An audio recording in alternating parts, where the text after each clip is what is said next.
Another thing that people have taken as a given that seems to be, that could possibly be a complete fabrication.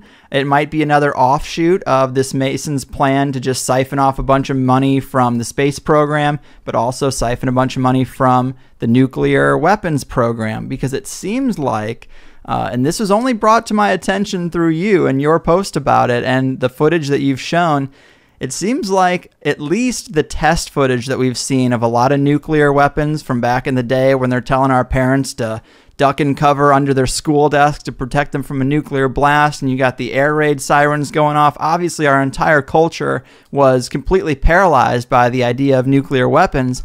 But when you're looking at the test footage, given back then it might not have looked fake. You know, back then they actually thought King Kong looked real in the movie, or Jaws looked real in the movie, but now we can see it's clearly fake. When you look back at that footage, it's oftentimes, it looks like the scale of, say, a subdivision where you're in an empty lot across the street aiming a camera at a farmhouse on the other side of the street, a lot over, and then the blast hits and the farmhouse just gets destroyed. The house just gets ripped apart. But what happened to the camera? You know, who's filming that? The camera is only a couple 100 feet away from that. And in some videos, man, this is the most compelling, is the blast comes from behind the camera.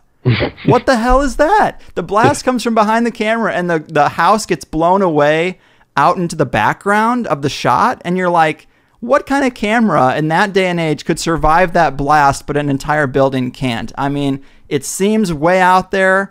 You've changed my mind on a little of this. You dipped my needle further into the fringe for sure.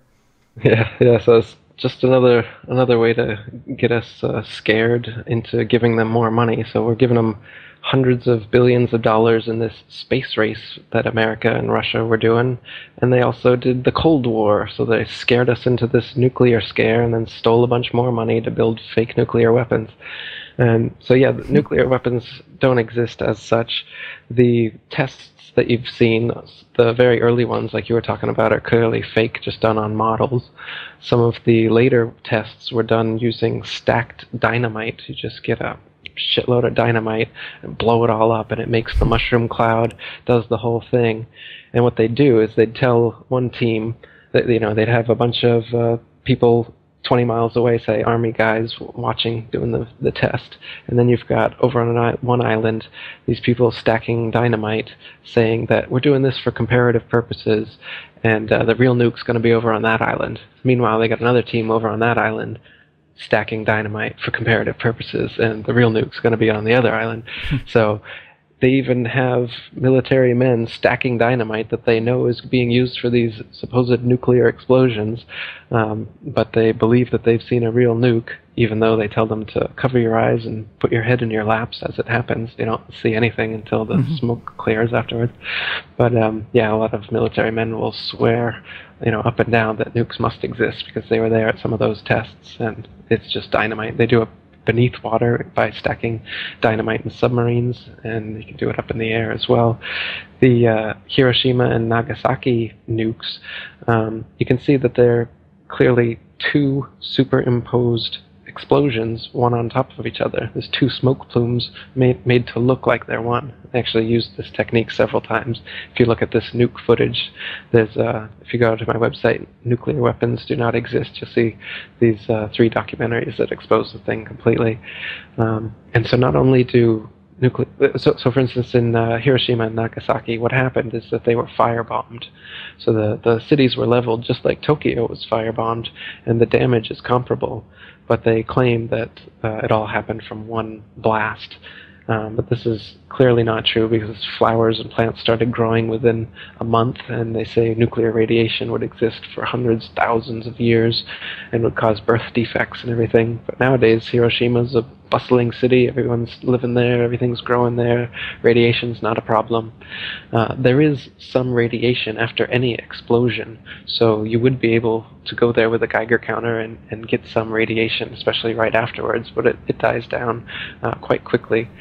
And nuclear power, one of the most prominent nuclear physicists in America, he's dead now, Galen Windsor. He was involved in setting up most of the nuclear power plants in America.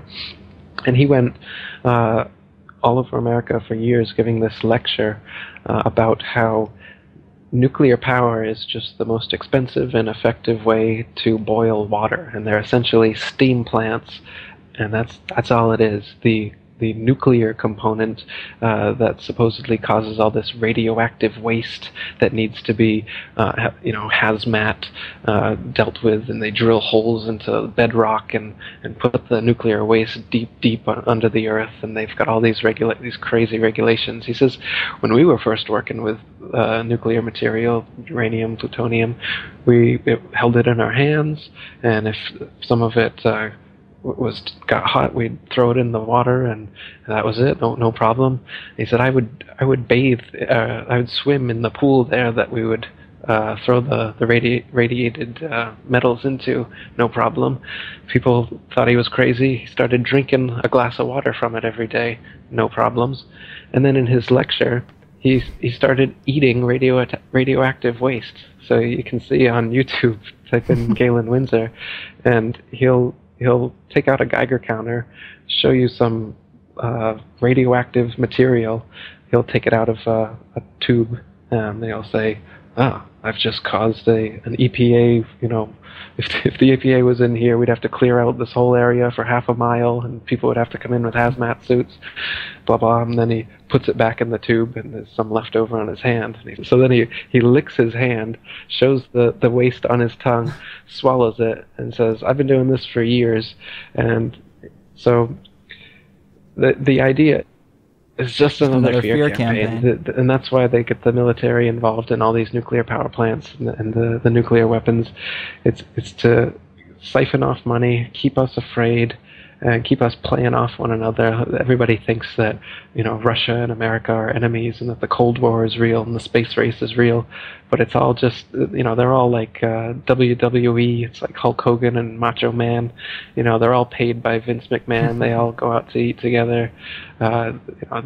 If you're high up in politics anywhere, for sure you're part of this brotherhood that controls everything. There's no independent man at the head of any state, and if he was, what's he doing? The only type of government that should exist is a government that doesn't tax or perform violence on its people. So the only kind of candidate I would vote for is someone who's for the abolition of all taxes and legislation other than common law.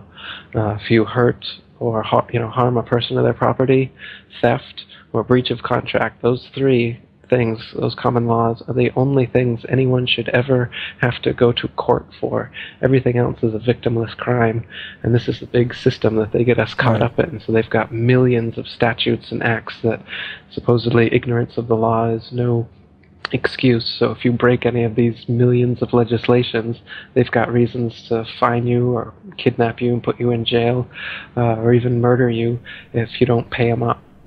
So I don't vote. I don't recommend voting. If you could get out of paying taxes, I'd recommend that too. Wow. Well, man, this has been super fascinating. Doing a show like this once a week, sometimes it gets pretty hard to rattle me, pretty hard to get me excited for a topic, but this has done it.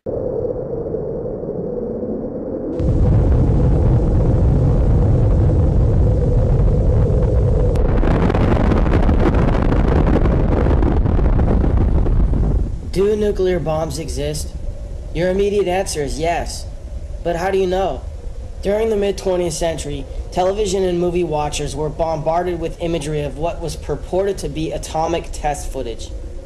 But what were they really watching? They couldn't rewind a videotape or rescan through a video on their computer. So what option did they have but to accept these images at their face value? Now we have opportunity to scrutinize these images to see if they hold up to analysis. Take a look at these trees. Now what was that? And who turned the camera? They're in awfully straight lines, aren't they?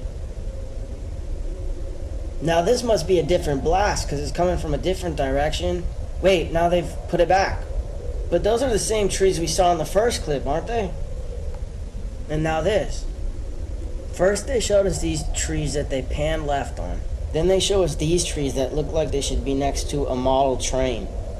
Notice how straight the rows are. It looks artificial to me. Then they show us these trees again. Where's the forward camera? And then back to these trees again. And then they show us what looks to be a real forest that's been chopped down or torn down. Now take a look at this. It's footage of the first H-bomb test called Ivy Mike. Watch how it changes.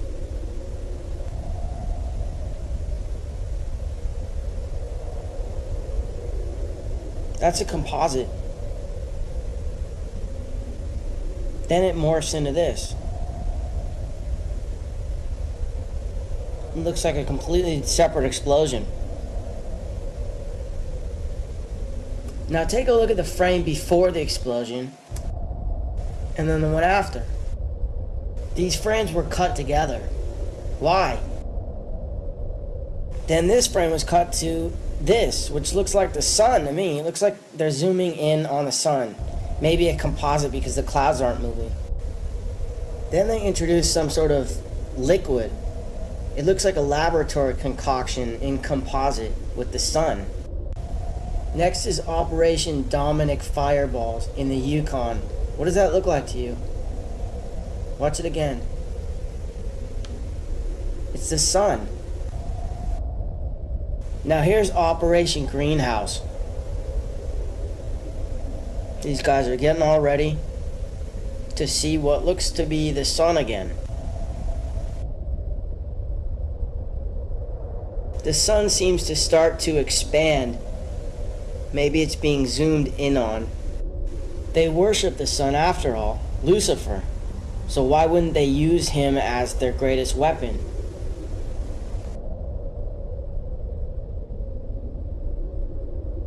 And who headed up the whole program?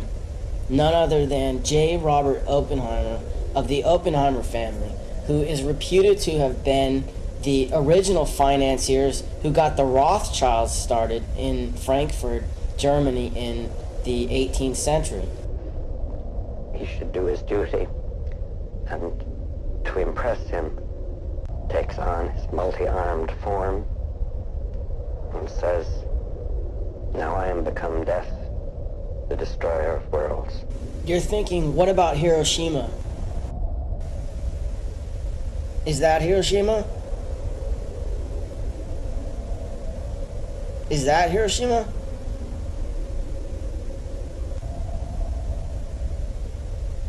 That looks like Hiroshima, but it looks like it's been carpet bombed.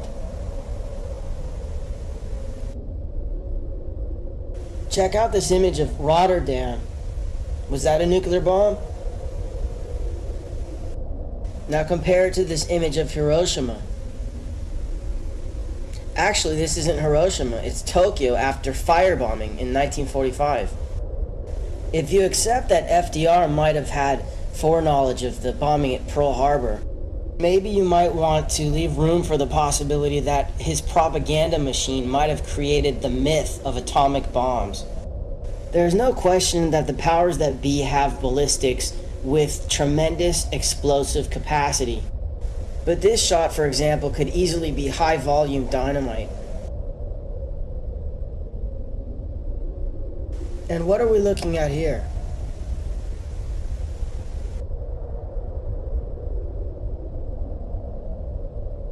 Take a look at this house again. Whatever was strong enough to blow it to smithereens wasn't strong enough to even shake the camera. And look how high up the camera position is. Are we looking at another model? Now look at this bus and this car. Whatever's blowing them up is not moving the camera. And this building seems to blow up from the inside. Everything gets blown every which way except for the camera. Except look in this shot, it seems to tilt up a little bit.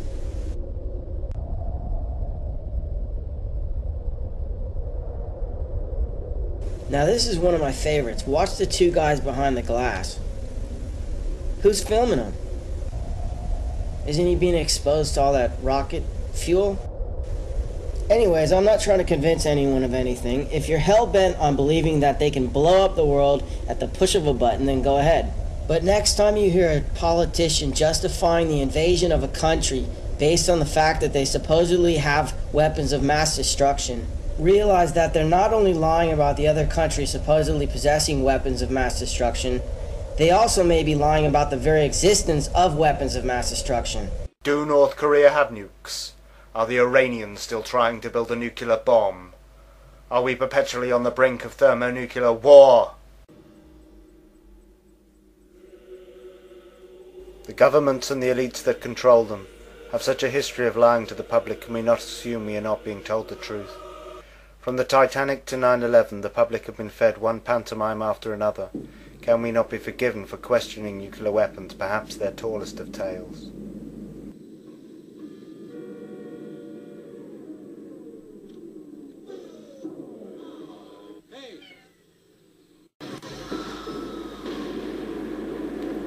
All this time has passed and still no nuclear war.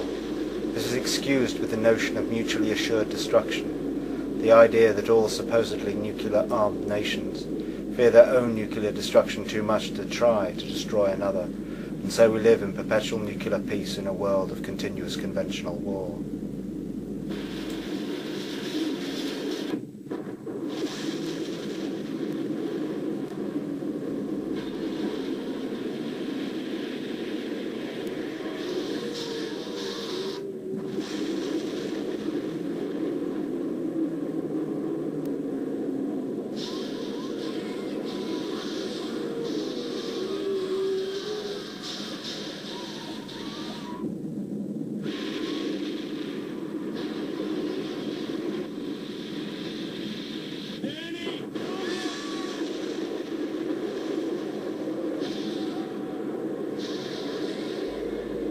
What if all war was a fraud, the banking elite controlling all sides, all playing for a draw, not trying to defeat their enemy but controlling their populations with fear? Why not forget the weapons and simulate it all on computers? It's a bluff, John. Call it on. No, it's not a bluff. It's real. Hello, General Barringer. Stephen Falcon. Mr. Falcon, you picked a hell of a day for a visit. General, what you see on these screens up here is a fantasy, a computer-enhanced hallucination. Those blips are not real missiles, they're phantoms. Jack, there's nothing to indicate a simulation at all. Everything's working perfectly. But does it make any sense? Does what make any sense?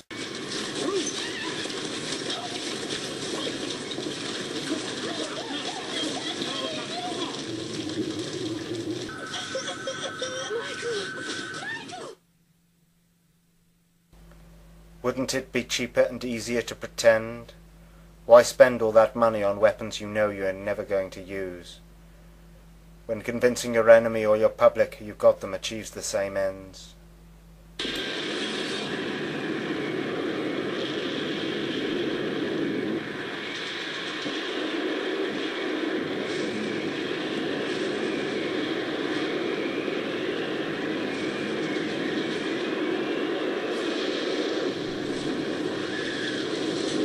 Would the elites want to endanger themselves with nuclear weapons considering what they can supposedly do? Do they want to destroy the world, to hide underground in bunkers, or is that just what they want you to think? They haven't done it yet, and I wouldn't hold your breath. Why have lots of nukes pointed at each other? Why not just have one very big one each, powerful enough to destroy the world? Would it not offer the same protection? If nuclear weapons exist, why do they tell us? Why aren't they kept secret? Surely it would be the best way to prevent them from proliferating. They are so secretive about all their other weapon systems, like HARP, directed energy weapons, railguns and coil guns and rods of God or kinetic weapons. Real or not, nuclear weapons are weapons of propaganda, designed to fill the public with fear, through which the elites control the population of the world.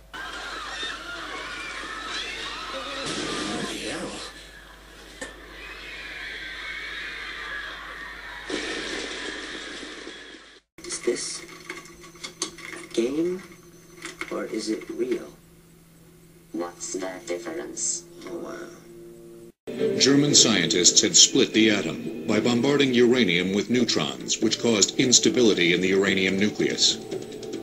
During this split, mass was lost and was converted into kinetic energy. They had discovered fission, and with it opened a Pandora's box. If each of those neutrons goes into another uranium nucleus and causes fission, then the first fission has led to more than 2 fissions in the next generation, and you can see that each successive generation has many more neutrons, and this causes an explosive chain reaction. If 2 masses of highly fissionable uranium in the form of a sphere and a plug could be brought together with sufficient speed inside a bomb, an exponentially increasing chain reaction with explosive force would result. It was known that the nucleus of one form of uranium, isotope 235, would split when it absorbed a neutron. When this happened, energy was released and more neutrons were created that struck and split other nuclei. When it happens continuously, it's known as a chain reaction. No one knew at the start how much fissionable material was needed to support an explosive chain reaction. That volume would be known as the critical mass. Another element, only discovered in late 1941 by Berkeley nuclear chemist Glenn Seaborg, also had the properties to explode in a chain reaction. And we immediately saw no one's mind was on anything but how can this be used for war? It gradually became clear. It's quite possible to make an explosion from this. It was this concern that led refugee German physicist Leo Szilard to reveal that possibility to the U.S. government. Together with Albert Einstein and Edward Teller, he composed a letter to President Franklin Roosevelt. It told of a terrible possibility. Germany had the talent and the knowledge to research and develop an atomic weapon. Delivering the letter to Roosevelt on their behalf was economist Alexander Sachs, a friend of Szilard and economic advisor to the president. Let's take a look at this letter. It may become possible to set up a nuclear chain reaction in a large mass of uranium. This new phenomenon would also lead to the construction of bombs, and it is conceivable, though much less certain, that extremely powerful bombs of a new type may thus be constructed. However, such bombs might very well prove to be too heavy for transportation by air. Major General Leslie R. Groves, the man responsible for the Pentagon, was placed in charge of the project. The project was massive, to design and build a device that existed only in theory, from material that didn't exist in any quantity, under unprecedented secrecy. Fermi tackled the first obstacle to the bomb, the question of whether or not a sustained chain reaction could be induced in a uranium reactor. Without the successively doubling power of the chain reaction, a bomb would be an impossibility. Fermi was one of the few scientists who was talented both in theory and in practice. He loved getting his hands dirty. Leo Szilard was the antithesis of Enrico Fermi. Szilard usually slept late. He soaked in the bathtub to get fresh ideas. While in the bathtub, Szilard remained focused on the competition, the German bomb effort. He convinced scientists in the U.S., whose community thrived on openness, to censor their own papers so that they would not inadvertently help the Germans. This would also facilitate the hoax. The nuclear bomb hoax thrives on secrecy, and in fact, one of its main purposes is to create an apparent need for extreme secrecy within the government and the industrial military complex. One of the main purposes for the creation of the myth of nuclear weapons is the rise of the secret services. Nuclear weapons provide a perfect excuse for governments to keep secrets and tell lies to their populations. As a result of the nuclear weapon myth, the population demand it. Without nuclear weapons, there is little or no justification for keeping secrets and telling lies to the population, or for the organizations charged with that task. But sometimes we forget that security violations can be dangerous business too. If classified information about this test mission fell into enemy hands, the consequences could be disastrous to all of us, individually and collectively as a nation. Security is only common sense. Don't take chances. Avoid loose talk. Safeguard classified information. Report security violations at once. Prompt action may prevent a minor incident from developing into a serious one. Avoid writing about classified material in letters home. Be sure you're secure. Don't be careless. I hate a careless man. As the U.S. bomb effort was taking its first tentative steps, news that the Kaiser Wilhelm Institute in Berlin had begun actively pursuing uranium research rippled through the American scientific community. It would take nothing short of a disaster to move the president to take decisive action, and a disaster was not far off. Pearl Harbor plunged the United States into war. The first self-sustaining chain-reacting pile was successfully operated by Enrico Fermi. Fermi's success brought intense efforts between government and the private sector, creating huge industries for uranium separation in the town of Oak Ridge, Tennessee, and for the production of plutonium in Hanford, Washington. They were trying to demonstrate that the fission process could be harnessed by launching a sustained chain reaction in uranium. They built the first primitive reactor in a squash court beneath the stands of the university's football stadium. The reactor consisted of a pile in which a fission reaction could be initiated and controlled. They did it by piling layers of graphite and then embedding balls of uranium, so that when the neutrons started flying through, they would be slowed by the graphite, collide with the uranium, release more neutrons, and those neutrons would continue in the chain reaction pattern. This momentous achievement, only detectable by a Geiger counter, meant that the fission process could be sustained. Nuclear energy could be released in a controlled way, as in a reactor, or perhaps cataclysmically, as in a bomb. This in no way indicates that an explosive chain reaction is achievable.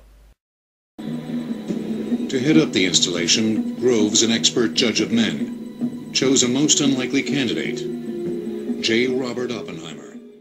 A gifted physics professor, Oppenheimer had a reputation for being temperamental, perhaps not suited to a highly stressful assignment.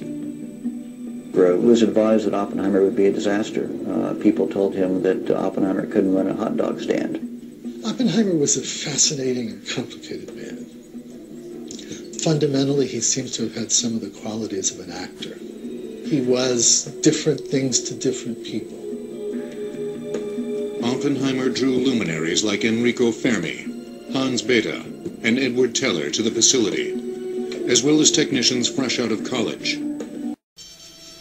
During the fall of 1942, the theoretical physicists at Los Alamos began the difficult process of trying to determine how much U-235 it would take to make a bomb. And the scientists tell him, well, it could be X amount, but that's plus or minus by a factor of 10. Groves is absolutely staggered. He uses the illustration that, well, you're giving a wedding, and you say it's for 100 people, but maybe 1,000 will turn up, or maybe 10. So how can you make any sort of plans?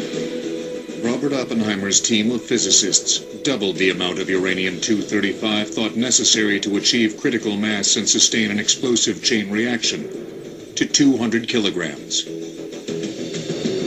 Their calculation, made without adequate samples of U-235 for tests, would prove to be 10 times the required amount. It was important that the critical mass was not too small. That would make nuclear bombs too cheap and easy to make.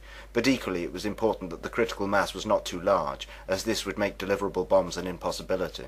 The main obstacle was how to quickly assemble two smaller subcritical masses into one larger explosive one.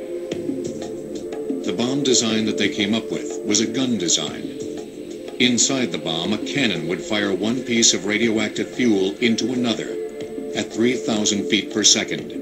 The pieces would have to come together fast enough to prevent spontaneously emitted neutrons from melting the fuel, causing the bomb to fizzle rather than explode. But the engineering aspects were daunting. It's one thing to say you can shoot a piece of uranium at a second piece, but how do you do it? How fast does it have to go? How do you stop it at the end? How do you keep it together long enough as a mass so that it does go high order and give you an atomic bomb? The scientists at Los Alamos also studied tampers. barrier materials that would slow the expansion of the critical mass and reflect neutrons back to feed the fission process inside the bomb. On December 28, 1942, President Roosevelt approved an additional $500 million investment in the Manhattan Project. The first priority, to build the massive industrial facilities that would produce the fissionable material to fuel the atom bomb. Though they wanted people to believe a nuclear explosion was possible, it was also important that not just anyone could do it, that it was not replicable without extreme cost, and so they would make the nuclear fuel as difficult to make as possible. There is also a huge profit motive for doing this. There are vast sums of money to be made from supposed nuclear fuel, from its production and from its protection, transportation and storage before and after use. These gigantic structures contained multiple calutrons, box-shaped collection units that were configured in a racetrack layout. A magnetic field passed throughout the entire oval of calutrons, causing the divergence of streams of U-235 and U-238, so that the separated isotopes could be collected. A single calutron could capture a mere 10 grams of U-235 daily. A staggering total of 1,152 would be built by war's end. Because of the intense time constraints, Groves could not afford to build pilot plants, facilities to test the scaling up of the laboratory processes. They're physically building Oak Ridge and Y-12, the electromagnetic separation plant, before the design drawings had even been approved. And it's incredible that you would never do this. Groves was not content to rely on just two approaches, Y-12 and Hanford, to produce the weapons-grade fuel for the bomb. By September 1943, he had begun construction on a third, K-25, a gigantic gaseous diffusion plant at Oak Ridge. In the diffusion process, a gaseous compound, uranium hexafluoride, passes through a cascade of barriers, each one giving a slight enrichment of the lighter isotope U-235. The difficulty lay in finding a barrier that would not be degraded by the very corrosive gas. Scientists and engineers were not able to manufacture a satisfactory barrier until a year after site construction began on K-25. A building that would ultimately cover more area than any structure ever built. The U-shape measured half a mile long by 1,000 feet wide. With an area of 2 million square feet, it contained a series of sealed containers and cascades that ran the length of the building. If anybody asks you what you make in Oak Ridge, you tell them you're making the lights for the lightning bugs, or that you're making the holes for the donuts. Huge industrial facilities were commissioned and built without any significant evidence a deliverable bomb was possible. There always was doubt that nuclear fuel could be produced in sufficient quantities whilst maintaining a pure product. Fission is more readily produced in a rare uranium isotope, uranium-235, that occurs naturally at a ratio of 1 to 139 to its less useful twin, uranium-238. Chemically identical, the isotopes were almost impossible to separate. The only workable method in 1942 was electromagnetic separation. In this process, a mass spectrometer used for separating electrically charged particles according to their mass sent a stream of uranium atoms past a magnet. Atoms of the lighter isotope U-235 would be deflected more than those of the heavier U-238 and would be captured one atom at a time. Scientists at Columbia University championed a competing mode of separation, gaseous diffusion. This method passed the isotope through a porous barrier that separated the lighter isotope from its heavier counterpart, but it proved to be technically challenging. In a square centimeter, about the size of a thumbnail, you've got to have hundreds of millions of pores, and they have to all be the same size. If they're too big, the gas flows through without any separation. If they're too small, the gas gets in there and condenses on the surface, won't go through. So you talk about obstacles. But if a suitable barrier could be manufactured, It promised a greater yield than the electromagnetic process. Both techniques would have to be done on a massive scale. This could well all be an entirely fraudulent exercise that takes uranium and turns it into expensive uranium. This can be done simply by changing the label. A new man-made element, plutonium, was gaining favor as a possible fuel. Identified in 1941, plutonium was almost twice as likely to undergo fission as uranium-235, and could be produced on a large scale by irradiating uranium in nuclear reactors. In order to produce plutonium, 3 production reactors were designed by engineers at the University of Chicago that would be built in Hanford, Washington. Groves initiated the construction at Hanford on August 27, 1943. Though plutonium may exist in theory, it is likely that it can only be produced in trace quantities and not in sufficient quantity or purity to establish what its attributes are, nor in that which would be required for a bomb. The qualities of plutonium are highly convenient. Not only is it highly fissionable, but also castable and machinable. These qualities were improved by alloying plutonium with gallium, though other elements were tried. Gallium also supposedly lowers the susceptibility of plutonium to corrosion. The isotope we produced was plutonium-238, produced by the deuteron bombardment of uranium. Then a month later, joined by Emilio Segre, we identified in this room the isotope of importance, plutonium-239, and isolated it so that it could be have its fission properties measured at the 37-inch cyclotron. But Hanford depended as much on chemical separation as it did on the reactors. The chemistry was Glenn Seaborg's, massively scaled up from his University of Chicago team's ultra-microchemical work. We had been working with what you call tracer amounts, invisible amounts, detected by its radioactivity. But we couldn't deduce the chemical properties with certainty that way. We needed to work with actual ponderable, weighable amounts. And that's why we produced weighable amounts of plutonium in this way. This meant that we had to work, I say we, are the chemists working with me, on what they call an ultra-microchemical scale. It was looking less and less likely that enough U-235 could be produced to impact the war. At the same time, the alternative, plutonium, was proving to be equally tricky. Impurities in this new element were leading to increased neutron activity that would cause bombs to pre-detonate, to fizzle before the two halves joined in a critical mass. There are production problems at Oak Ridge. They're not sure they can even make any uranium at that point, uranium-235. And so if they can't use plutonium in a gun, there may in fact not even be an atomic bomb. It's a real crisis. It's at that point that I think Oppenheimer's talent comes to the fore, where he brings in the people, new people in fact, and he reorganizes Los Alamos.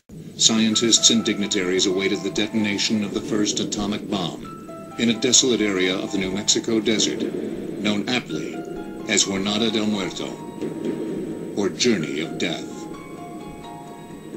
They had taken bets on how much power their creation might unleash, but many wondered whether the weapon would work at all. But as the test date drew closer, there was a nagging uncertainty about whether the bomb would actually work at all. In a meeting before the test, Hans Bethe described all that was known about the bomb, and what wasn't. Critchfield and I overruled Fermi, and that is a very dangerous thing to do, because Fermi was almost always right, but we overruled him. And so I felt uncertain for that reason. What was thought of during the war was, and very often we kept saying, maybe we'll come across some insuperable physical obstacle which prevents it from working. You can easily imagine those things. For example, a little delay in the emission of fast neutrons after fission. Norman Ramsey bet low. And I bet 0, and I think that was the most intelligent bet of any, because 0 included not only 0, but it also included the first 25 generations of neutrons. I mean, this is an exponentially growing thing, so it's probably the first 35 generations of neutrons. If it stopped anywhere along there, it would be 0 in the scale that they had. So I had the biggest number of, statistically, the best chance of winning. Very hard to sleep, very hard to get your minds off all the things that might have gone wrong, very hard not to think about the implications. But, you know, we were consumed with the job, especially this crucial one, a test fire to see if this whole idea would work. And that was in everyone's mind, I think. Everybody was extremely excited to see if it actually would turn out to be that way, because no one really knew whether the thing would work or not. It was determined that explosive means would do the job by taking a subcritical mass and making it critical, so the radioactive material would detonate. 2 methods to do that had been devised. One was a gun method, where 2 halves of subcritical material were shot together to form the critical mass, starting the nuclear detonation. It was discovered the gun method would work with uranium, but not with plutonium. The gun method was the easiest, but the science of implosion would have to be developed also. It required science and engineering that would enable simultaneous and uniform compression of plutonium. Because nothing like this had ever been created, the plutonium weapon would also have to be tested. The plutonium bomb's new configuration called for an outer shell of explosives that would direct symmetrical shock waves inward, compressing a subcritical central mass of plutonium. The resulting increase in the density would shrink distances between nuclei, thus starting the explosive chain reaction. Nobody had ever taken high explosives, wrapped them around something, and got a symmetrical explosion. And so they weren't even sure they could do that technically. It was a very, very tough engineering problem. Lenses were created, explosive lenses that would focus the shock wave inward to compress the subcritical mass to critical. High explosives were mixed to form the cocoon the fissionable material would rest in. The molds for the lenses were the biggest problems. The molten explosive had to be cooled just right to prevent air bubbles, which would interfere with the detonation. The lenses required precision casting with machine finishing. Tolerances for the 100 or so pieces had to fit together within a few thousandths of an inch. Inside the very center of the bomb was an initiator, surrounded by a sphere of plutonium. This sphere was encased within a set of symmetrically located, high explosive lenses, creating an implosion which forced the plutonium into itself, attaining critical mass. But what if the real test was unsuccessful? The fissionable material might be lost from the detonation of the high explosives surrounding it. The decision was made early on to contain any misfire inside a huge steel vessel. It was 25 feet long, 12 feet in diameter, 14 inches thick, and weighed 214 tons. It was called Jumbo. By the time it was delivered, though, production of the fissionable material had increased, and there was greater confidence in the success of the bomb. Use of Jumbo was canceled. Instead, it was hung from a tower 800 yards from ground zero. They cancelled the use of Jumbo because at this point they had decided to fake it, and use of Jumbo would make the bomb be perceived as undeliverable. Before assembly began, a receipt was signed for the plutonium, value at least several $100 million. At the moment the receipt was signed, the test shifted to military control. Took that plutonium and in turn gave a shiny bomb casing full of used pinball machine parts. They didn't allow many people, but they did allow me, and I looked with, I had one eye protected. I couldn't look with both eyes, and so I was looking with just one eye. All the scientists were 20 miles away, but most feared a dud, especially since a blank test of the explosives surrounding the core had failed just days before. Sensors showed that they had not fired simultaneously and would not have compressed the core properly.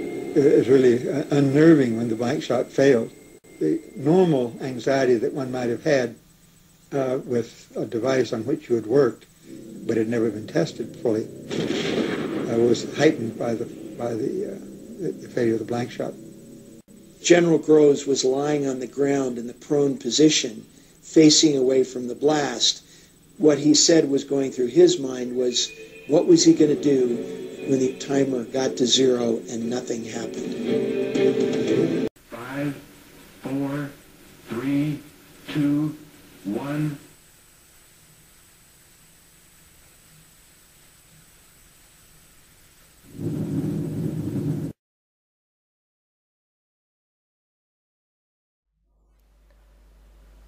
Despite the uncertainty and the doubts, the implosion device worked first time. With all the technical difficulty they admit to in making such a device, we do not expect a good few failures before you got it right. Of course, it worked first time, because they faked it.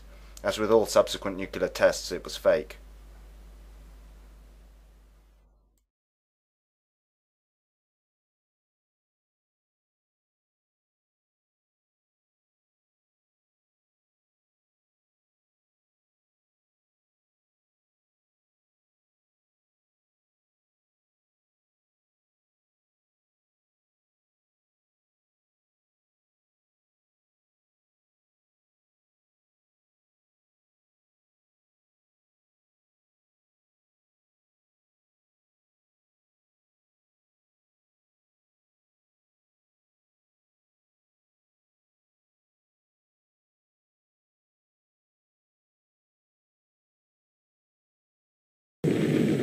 At 5:30 a.m., July 16, 1945, the world entered the atomic age.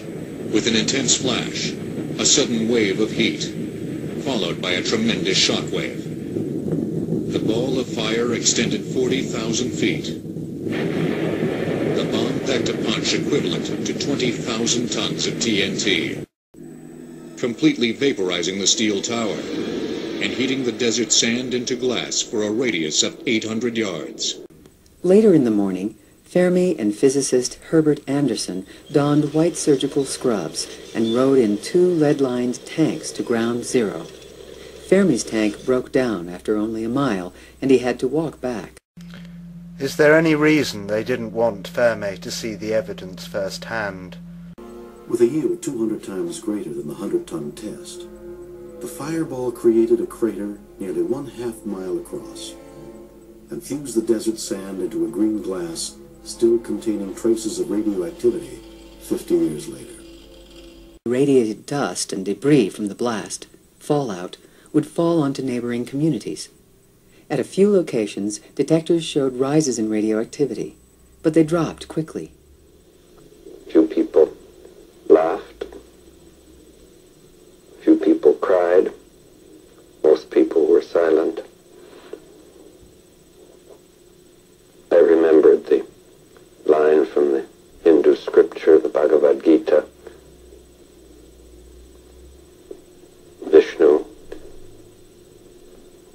is trying to persuade the prince that he should do his duty, and to impress him takes on his multi-armed form and says, "Now I am become death, the destroyer of worlds." I suppose we all thought that one way or another. The explosions were mostly created using large towers of hundreds of tons of TNT. A short time before the Trinity test, they detonated such a tower of 108 tons of TNT. The Trinity test was probably a larger such tower, of 1,018 tons of TNT. May 1945. The hot New Mexico desert seemed far from the ravages of war in Europe.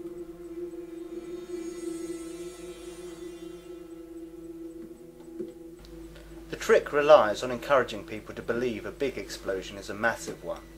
With eyewitnesses, this is achieved through distance. From a distance, it is difficult to know how big an explosion is. Most will accept it as being as big as they are told it is. It was very big after all. The trick also relies on people's propensity to exaggerate when recalling experience.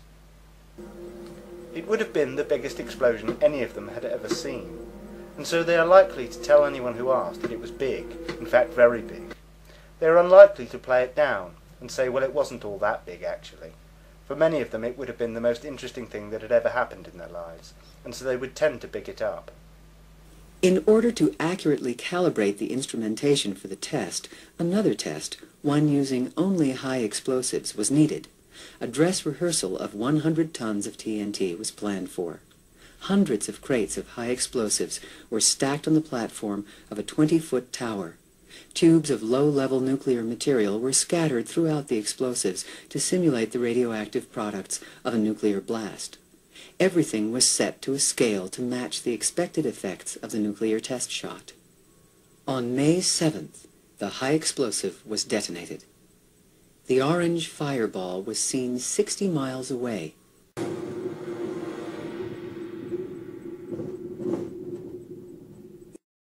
How big is this explosion? How big you perceive it to be depends very much on how far you think it is away and what you have to compare it to. The myth of the blinding light that supposedly makes nuclear bombs distinct from conventional ones is achieved using floodlighting and possibly mirrors, and possibly through the burning of elements such as magnesium within the explosion itself. It is often illustrated to the public with shots of extreme shadowing, which can easily be created in a studio.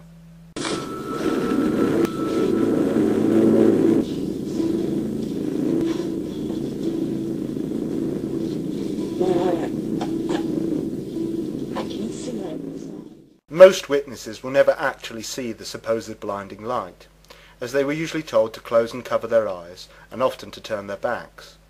Often the illusion was reinforced with protective goggles and clothing. The footage is generally put together using footage of smaller explosions, without anything in shot to provide size comparison, mixed with footage of the sun, sunsets, and clouds filmed using time-lapse photography.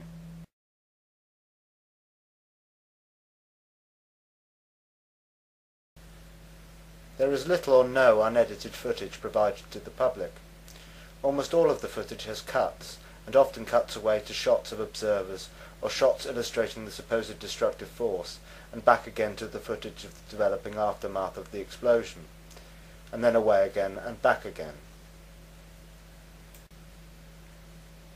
And so the public rarely sees a so-called nuclear explosion complete in one continuous sequence.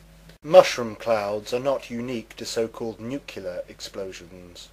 The illusion of nuclear weapons was also manufactured with the use of very large conventional bombs, fuel-air bombs or thermobaric or vacuum bombs. Up close and from a distance they could easily be mistaken for mythical, much larger so-called nuclear bombs. But it was one unique conventional bomb that was the climax of high explosives in Vietnam. Called Big Blue 82, it was a blockbuster that caused injuries for miles. At 15,000 pounds, a single bomb was the entire cargo for the journey into hostile airspace.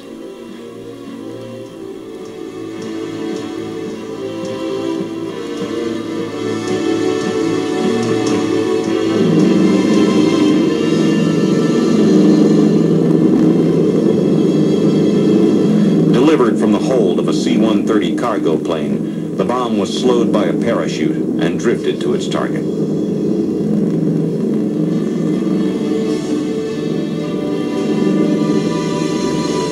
When it exploded, the crater was enormous and the destruction total. You're about to witness the mother of all bombs. The massive Ordnance Air Blast Bomb, or MOAB, 10 tons of H6 explosive. When they were testing it, people actually thought they were testing small-scale nuclear devices. Plus, the psychological effect of the nuclear-style mushroom cloud is undeniable. Good job.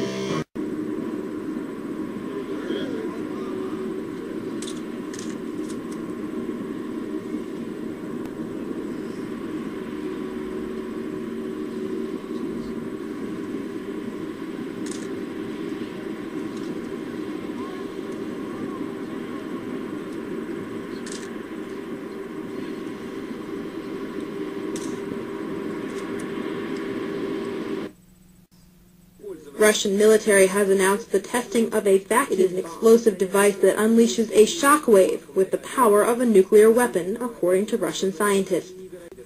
U.S. forces have used a thermobaric bomb, which works on similar principles, in their campaign against al-Qaeda and Taliban forces. The first and most obvious question people ask when confronted with the idea that nuclear weapons may be a hoax is, what about Hiroshima and Nagasaki?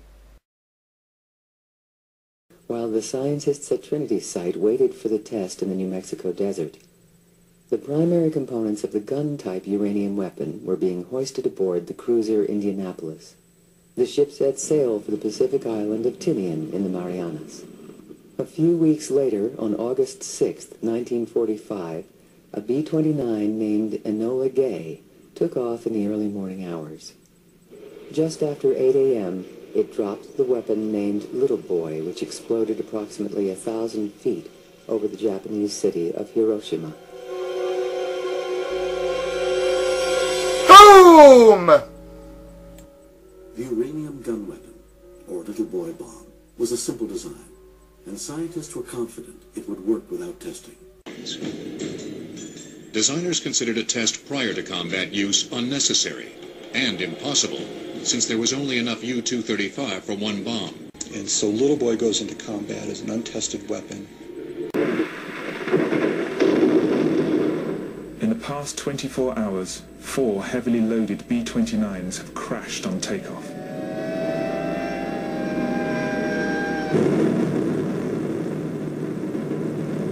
Parsons' greatest nightmare is the catastrophic consequences of a similar crash, this time with a fully armed atomic bomb on board.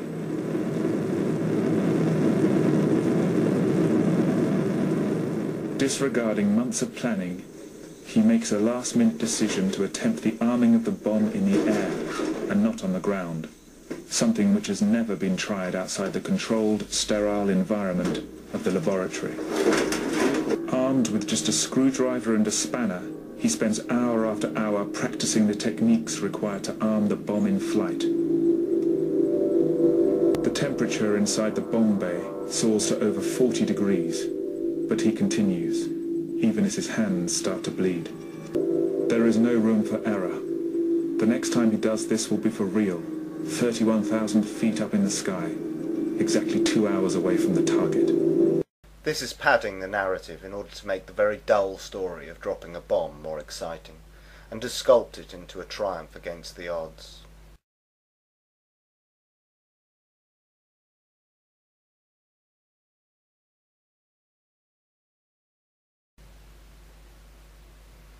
The footage of the mushroom cloud over Hiroshima appears to be 2 plumes of smoke filmed in such a way as to make it look like one larger plume of smoke.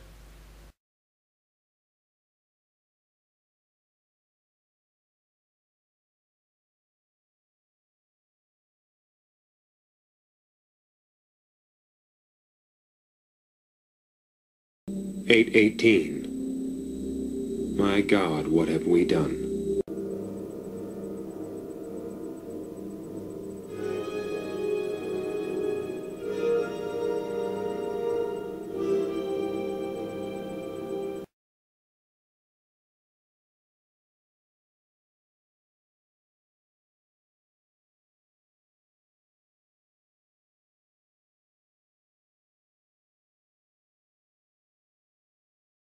The damage to Hiroshima and Nagasaki is not consistent with one single blast. The damage is uniform. Wooden structures have been burned away. More substantial buildings remain, with roofs and other flammable parts burned. It is remarkably similar to the damage caused by conventional firebombing.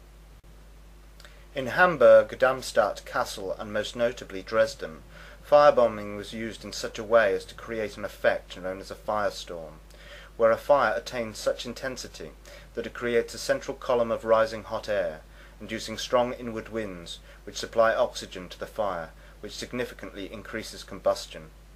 The better comparison to make is with Tokyo, where the construction of buildings was more comparable, and conventional firebombing led to a similar death toll, casualty figures, and damage. Japanese cities consisted mostly of wooden dwellings, and burned easily. Hiroshima and Nagasaki and Tokyo were destroyed by fire. This is not in dispute. It is claimed that in Hiroshima and Nagasaki that a singular atom bomb caused these fires. It is likely that Hiroshima and Nagasaki were firebombed in much the same way as Tokyo, and that the story of Little Boy and Fat Man is entirely fictional. At 8:15 in the morning of August 6, Japanese time, the first atomic bomb hit an enemy target. The bomb was aimed to explode above 0 point, a spot in the city at the junction of the Motoiso and Ota rivers. The bomb was intentionally set to explode well above the 0 point to dissipate its radioactivity. Here is the pictorial record of the result. At 0 point, directly beneath the explosion, The soldier in the scene is pointing at the spot from which all damage to the surrounding area was measured in terms of distance from the center of the blast. Within a mile of 0 point, the devastation speaks for itself. But in these very ruins, Army cameramen have found and filmed pictorial evidence that tells in twisted steel and stone the effect of death-dealing atomic power. For example, this was the site of the main Japanese military headquarters. There were approximately 20,000 Japanese military personnel stationed here. They are among the missing. A lone concrete smokestack indicates where a bustling factory once stood. Reinforced concrete buildings seem to have withstood the explosion fairly well, the damage varying with their distance from 0 point. Within an area of a mile to a mile and a half, this type of building was the only type to withstand complete demolition and destruction. Here's a building that was actually knocked sidewise, giving you an idea of the force of the blast. The direction of the blast is graphically told by the slant of this parapet, a concrete wall. Etched in the stone base of what was the Russo-Japanese War Memorial are telltale lines, atomic handwriting for all to read. Another signpost of the direction and force of the explosion is plastered in the polished granite base of this statue. The light surface indicates the angle of the blast, 2/10 of a mile from 0 point. Many of the shattered windows pointed like skeleton fingers the direction of the atomic wind of death. On one side, blown in. On the other, blown out, with atomic tornado force. Inside, the flash burns on the chairs give eloquent testimony on the heat of the blast a mile from 0 point, which singed the mohair upholstery like a blowtorch. Hiroshima City Hall, which stood at an angle of 45 degrees to the direction of the explosion, had its doors and windows blown in, but suffered much less damage than buildings squarely in the path of the blast. The windows and doors offer mute evidence of the way the blast swept into the structures. The destructive circle within a mile from 0 point had a few notable exceptions, mainly reinforced concrete. On the edge of the area of greatest damage was a landmark, the Red Cross Hospital, which never ceased functioning, although it sustained damage. Today, it dominates the desert of a debris that was Hiroshima. Another notable exception to the general demolition was the Higashi Railroad Station in East Hiroshima, a mile and a half from the center of the blast. This building, however, suffered extensive damage. The twisted steel beams and concrete wall show the effects of the tremendous concussion.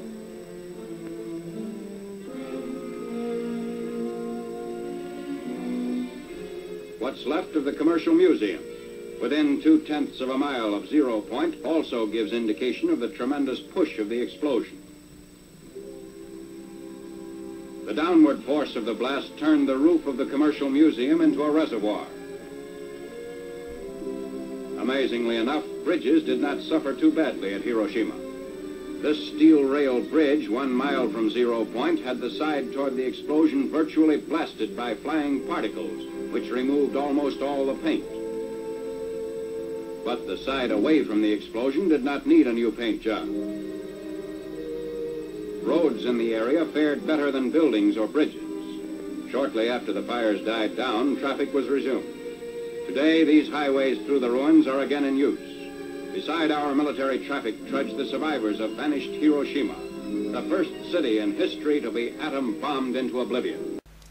It would be easy to ensure the bomber crews responsible for the firebombing of Hiroshima and Nagasaki didn't survive the war.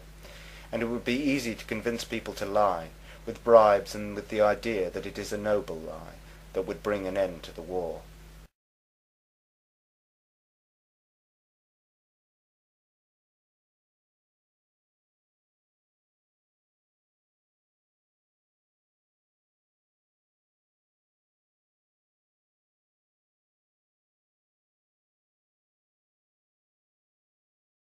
Where is the big black scorch mark we saw from the bird's eye view of the Trinity site?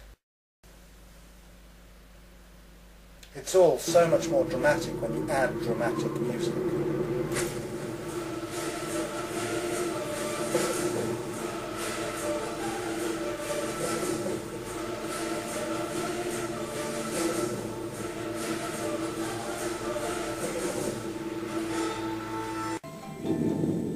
Though Trinity had been a success, questions remained about Fat Man.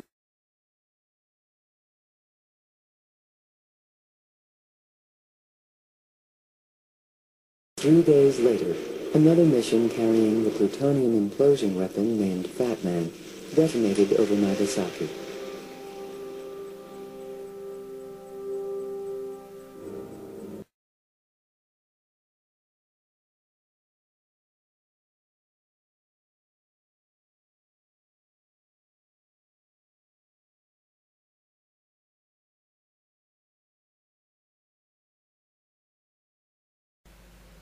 Cue the dramatic music.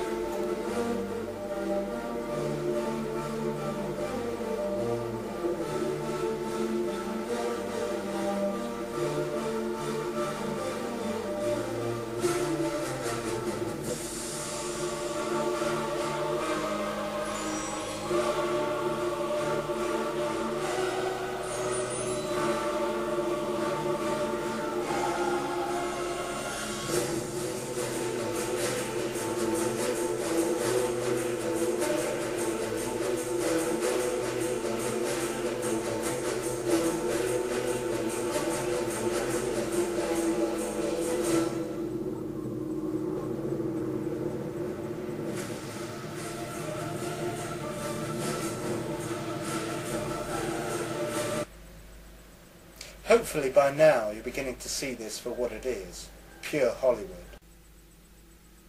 The uranium gun weapon, or Little Boy Bomb, was detonated over Hiroshima at an altitude of 1,800 feet, the height to achieve maximum blast effect. 3 days later, the Fat Man implosion bomb was detonated over Nagasaki.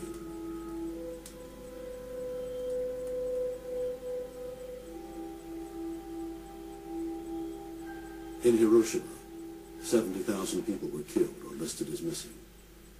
Of its 90,000 buildings, over 60,000 were demolished. The implosion bomb, dropped on Nagasaki, took the lives of 42,000 people and injured 40,000 more. It destroyed 39% of all the buildings in the city.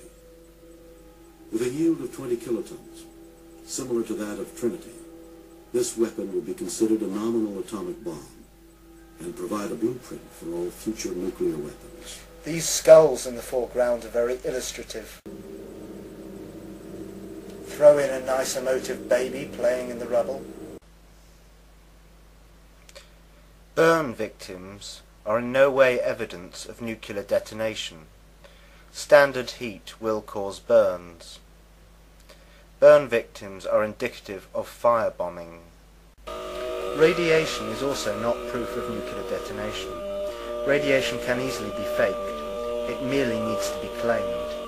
But as we have seen from the TNT test at Los Alamos, radioactive material can be spread by conventional explosives, and so presumably conventional bombs. However, there is no significant evidence of any long-term radiological contamination of either Hiroshima or Nagasaki. After Hiroshima and Nagasaki, the American military proceeded to stretch the truth even further than they had before. Next came Operation Crossroads at Bikini Atoll. Crossroads consisted of 2 tests, the first codenamed Able, the second codenamed Baker. The supposed purpose of Crossroads was to test the effect of nukes on naval hardware, though many say it was a way of getting rid of surplus military ships left over from the war. The bomb will not start a chain reaction in the water, converting it all to gas and letting all the ships on all the oceans drop down to the bottom. It will not blow out the bottom of the sea and let all the water run down the hole. It will not destroy gravity. I am not an atomic playboy, as one of my critics labeled me, exploding these bombs to satisfy my personal whim. By dismissing the absurd, you can camouflage the ridiculous as plausible. Able, supposedly dropped from a plane, was likely a large conventional bomb.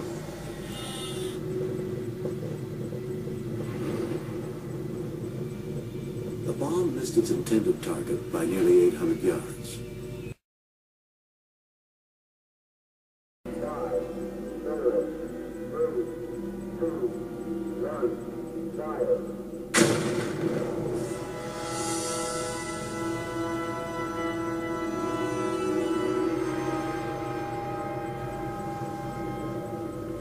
Baker, a much bigger explosion, was probably large amounts of submerged explosives.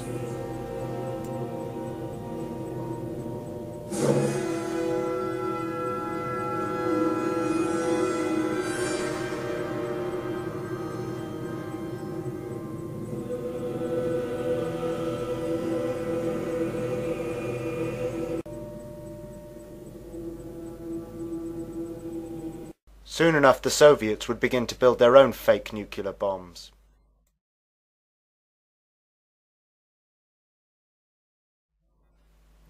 August 29th, 1949.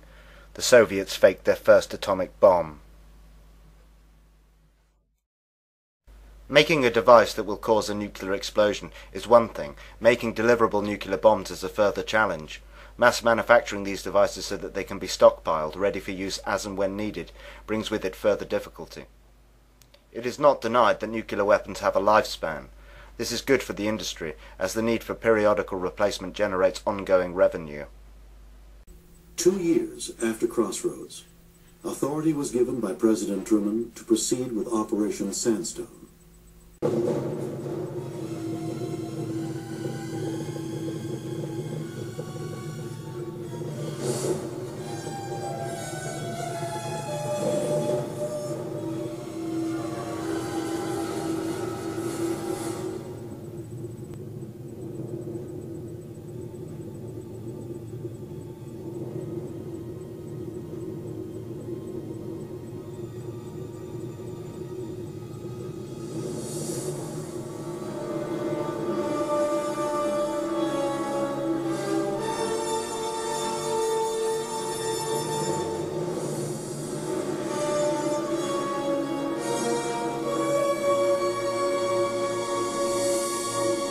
The 3 devices utilized on Sandstone employed new technology to double the explosive force of the bomb, using the same amount of plutonium spent over Nagasaki.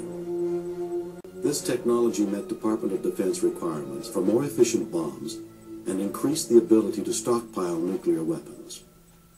The results of Sandstone affected the design of future nuclear weapons, rendering the Mark III production components of the Fat Man bomb obsolete.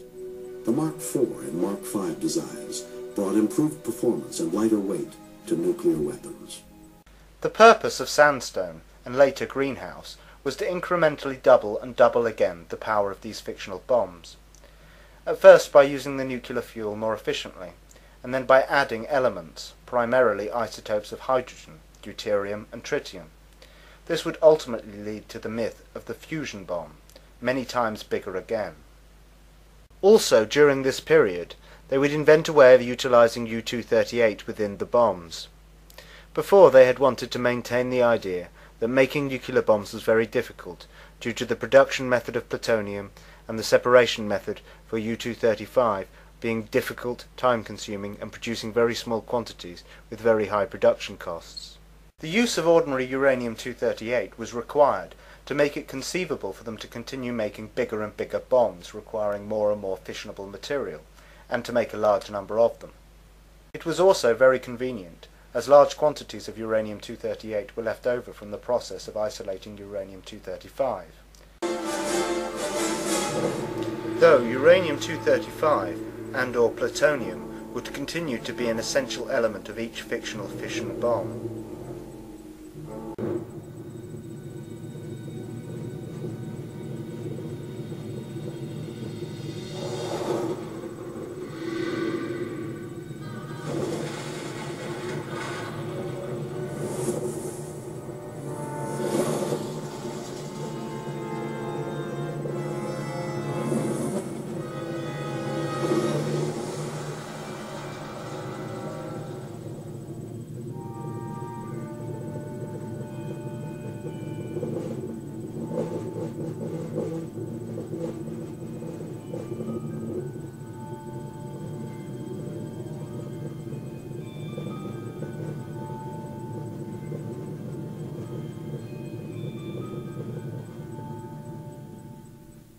A fourth test on Operation Greenhouse was the item test, about a 45.5 kiloton test in which tritium was burned in the very center of the nuclear explosion.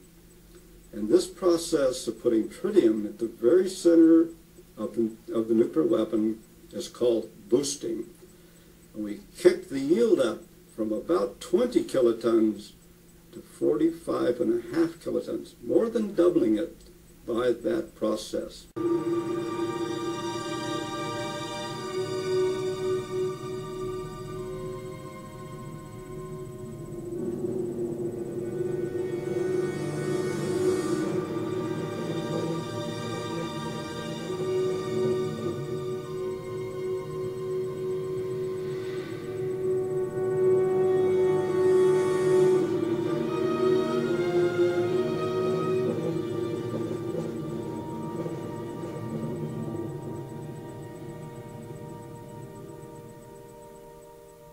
Another of the events on Greenhouse was the George event.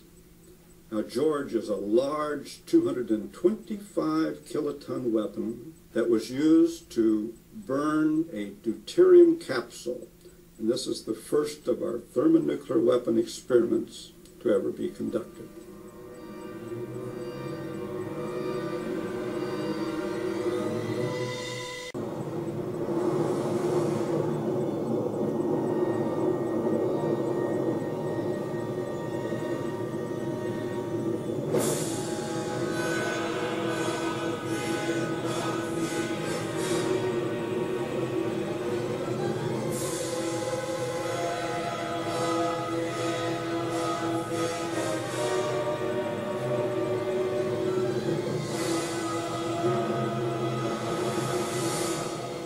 October 3rd, 1952. The British faked their first atom bomb. It was supposedly detonated inside the hull of a frigate, 8 feet 10 inches below the waterline. It was likely just a frigate filled with large quantities of explosives. Dr. Penny gives the order for the weapon to be fired at 8 o'clock next morning. One scientist remains to arm the firing circuit.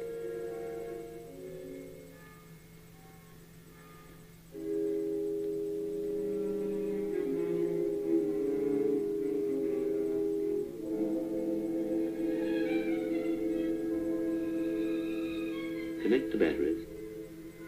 1, 2.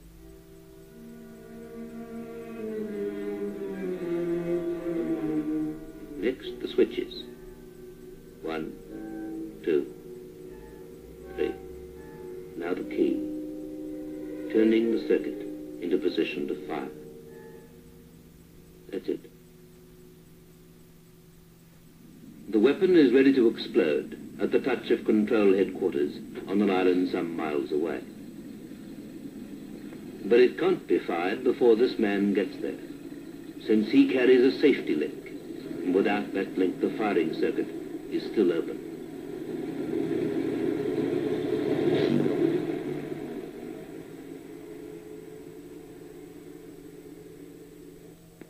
Inside headquarters, the rest of the control party are waiting at their instruments. In the half-light of the control room, the safety link is delivered to the controller. The final process of firing can now be set in train. Time bracket open. Fox George, this is How 1. Pass your message, over. Hello, How 1, this is Fox George. Phase Saturn completed. Over. Understand. Phase Saturn completed. Out. Right. You can put the safety key in now. Safety link in. Circuit complete. Can we have the all-ready signals, please? Mr. Abercrombie, please. Thank you.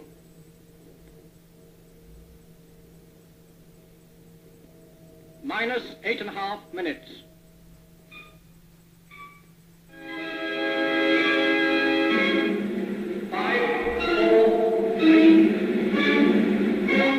Now.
clear of the mainland, but it's still highly charged with dangerously radioactive water and mud.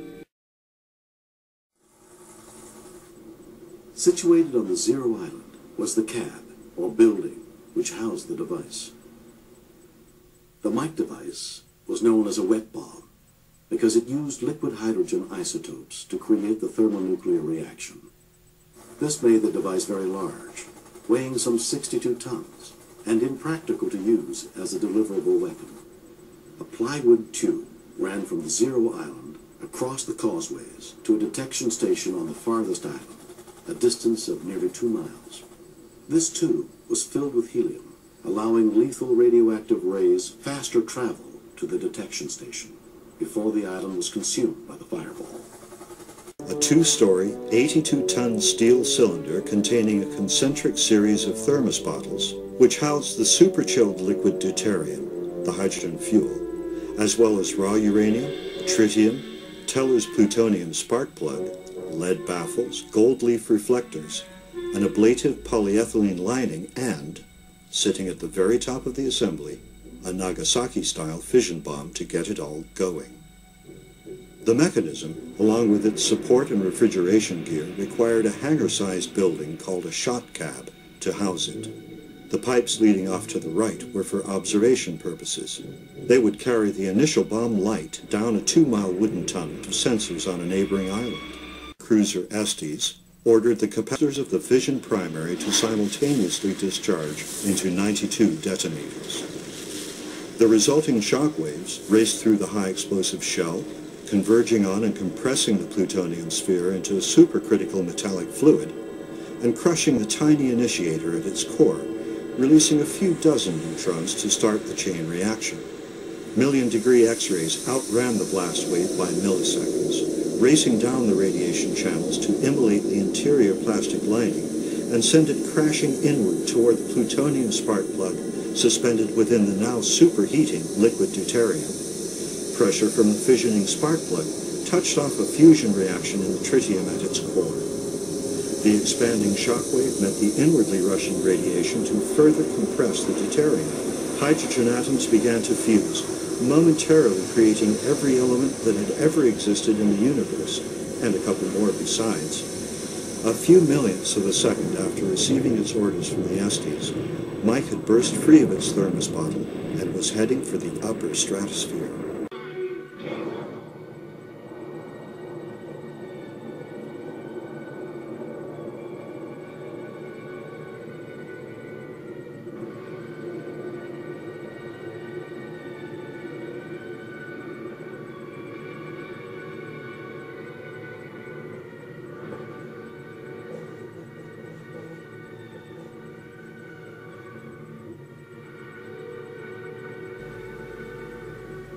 Fusion bombs were most commonly referred to as hydrogen or H-bombs. This may be because they have nothing to do with fusion of hydrogen into helium, but simply that in order to fake bigger and bigger bombs, the igniting of large quantities of concentrated hydrogen was required, rather than the towers of TNT utilized in the earlier fake fission bomb tests. In 1953, the Soviets faked their first so-called hydrogen bomb.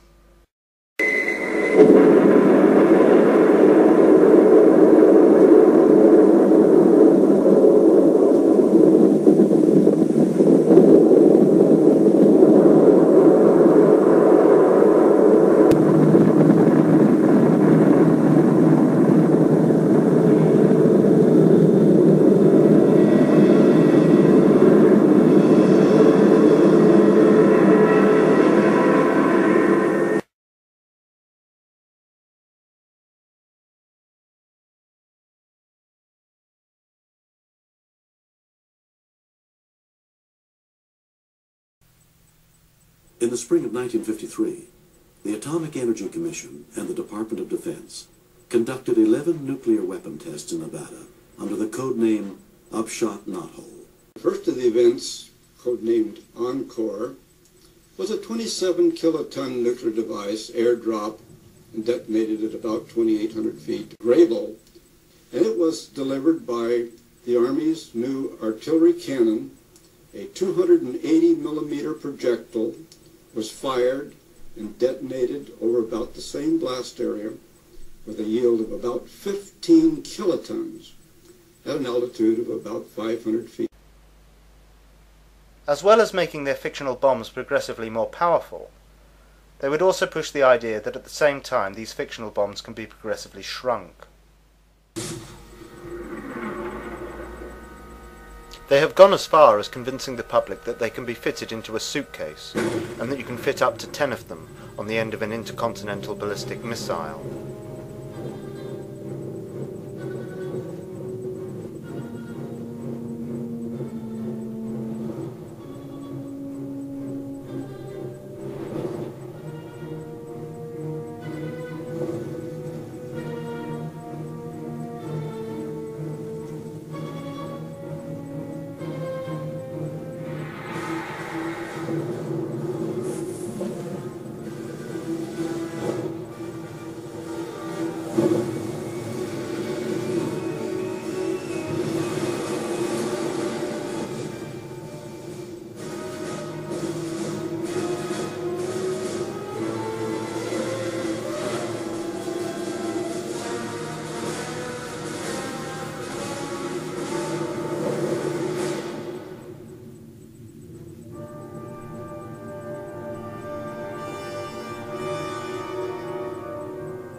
Castle Bravo, the largest device ever detonated in atmospheric testing by the United States. Bravo was a hydrogen bomb using solid thermonuclear fuel, confirming the designs of Edward Teller and Stan Ulam, and paving the way to producing aircraft-deliverable hydrogen bombs and more effective weapons. Castle Bravo was supposedly a smaller device than Iron Mike, though more powerful, though the building it was housed in was of a similar size.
Significantly exceeding its expected yield by 2.5 times, Castle Bravo, with an explosive power of 15 megatons, stripped islands clean of vegetation and took the scientists by surprise. The huge explosion released large quantities of radioactive debris into the atmosphere. This incident pushed the dangers of fallout from nuclear weapons clearly into the public mind.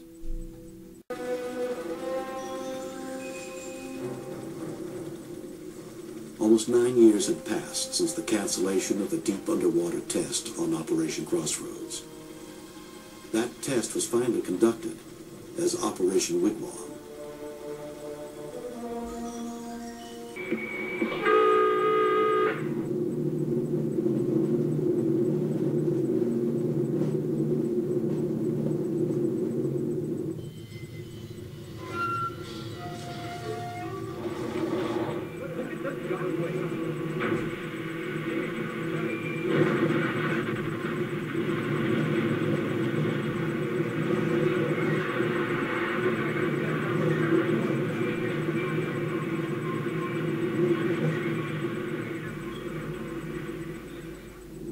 Despite their initial size, they convinced the public with ease that fictional hydrogen bombs could be reduced in size sufficiently so that they could be dropped from aircraft or delivered by missile. Operation Red Wing was conducted in the Pacific, primarily to test high-yield thermonuclear devices. Cherokee event would be the first delivery by U.S. aircraft of a thermonuclear weapon. This weapon would detonate with a yield of 3.5 megatons, almost 200 times the power of the Trinity device.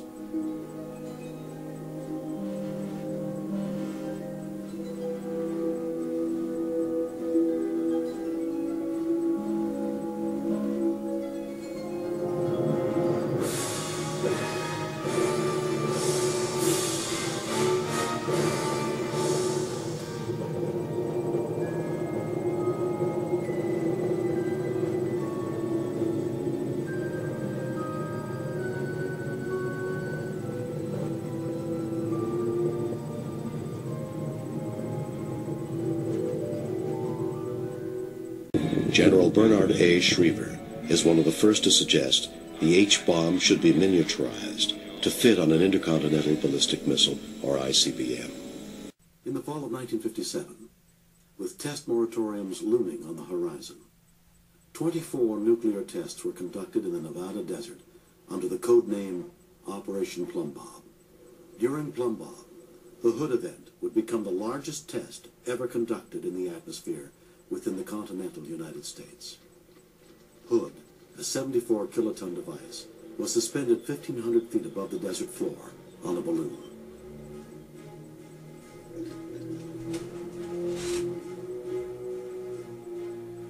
While new weapon designs continue to be tested, the Department of Defense used the series to accelerate military training in nuclear warfare, while continuing its study of the effects from nuclear explosions.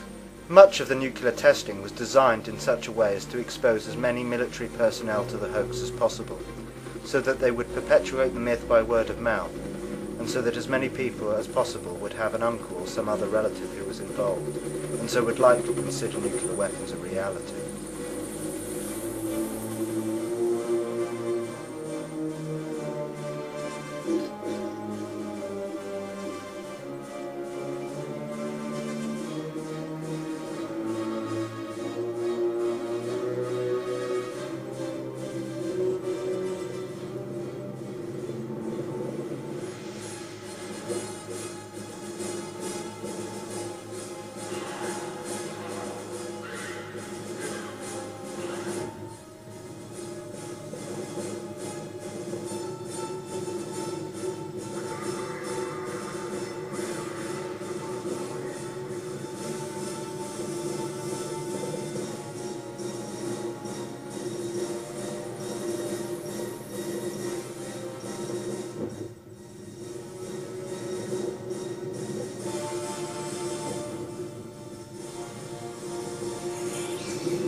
The 21st test, conducted during Operation Plum Bob, was the Rainier event. This was the first fully contained underground nuclear weapon detonation conducted by the United States. The 3-kiloton device was detonated 790 feet below Rainier Mesa, vaporizing rock into a molten bubble 100 feet wide. This technology would have great importance after the Limited Test Ban Treaty, which would prohibit all but underground testing of nuclear weapons and hide future experiments from prying eyes. Underground tests are very easily claimed. For many, no footage is produced at all. Though it can be argued that underground you might better maintain a critical mass, it is likely that all underground tests are just as fake as those above ground.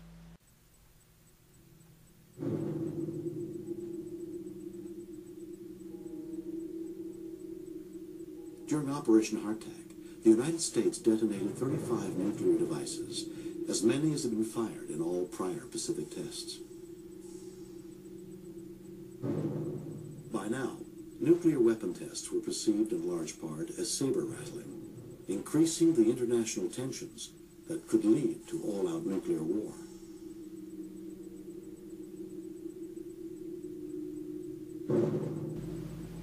They've pretended to drop them from aircraft, shot one out of a cannon, hung them from balloons, exploded them underwater and underground.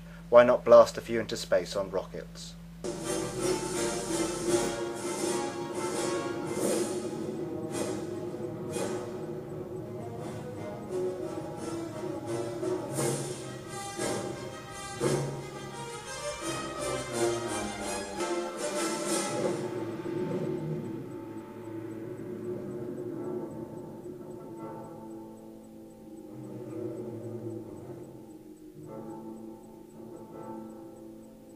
Teak, with a yield of 3.8 megatons, detonated nearly 50 miles above the surface of the Earth.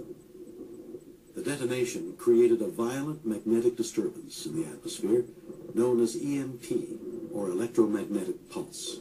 This phenomena silenced radio transmissions for nearly 8 hours and damaged electrical circuits from Hawaii to New Zealand.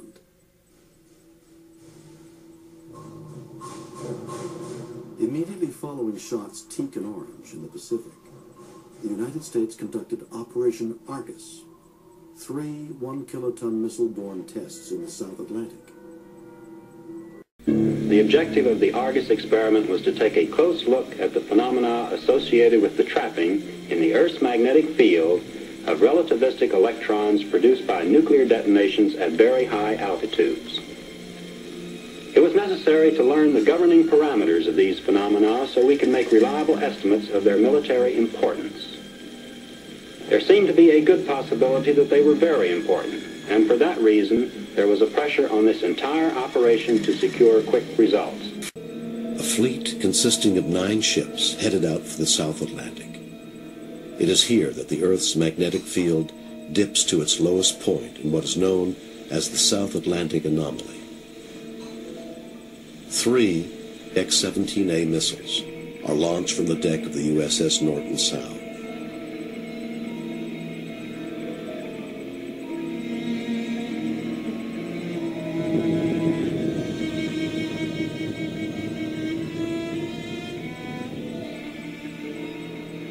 The missile's 1-kiloton warhead detonates at an altitude of 300 miles. As Christophilus had predicted, charged particles from the detonation travel along the lines of the Earth's magnetic field, temporarily creating a new belt of high-intensity radiation. For one of the most significant findings of Argus is that the detonation of a nuclear device in the ionosphere could create selective blackouts of radio communications. Cactus event. This is a little 18-kiloton device that produced a crater about 137 feet across and 37 feet deep. Many years later, 1980, all of the fission debris and radioactive material on Inuitak Atoll was gathered up and dumped into the cactus crater, and then a concrete dome was placed over the crater to keep and to stabilize the radioactive material that had been contained in it. They swept all the radioactive material under a dome-shaped concrete carpet. By November of 1958, the United States, Great Britain, and the Soviet Union begin test ban negotiations in Geneva.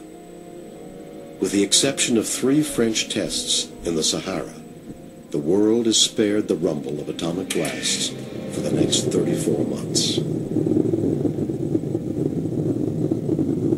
At Regan, deep in the Sahara, France goes forward with the detonation of her first atomic bomb, defying a United Nations resolution, the heated protests of Japan, and most of Africa's newly independent nations, and the disapproval of both America and the Soviet. Since the autumn of 1958, Britain, the United States, and Russia have voluntarily suspended nuclear tests, and for 15 months have been trying to reach agreement on a formula to ban all atomic weapons development. Now, France presses forward with this first in a series of firings to force her way into the exclusive nuclear club. This first blast is on a level with bombs exploded over Hiroshima and Nagasaki in World War II.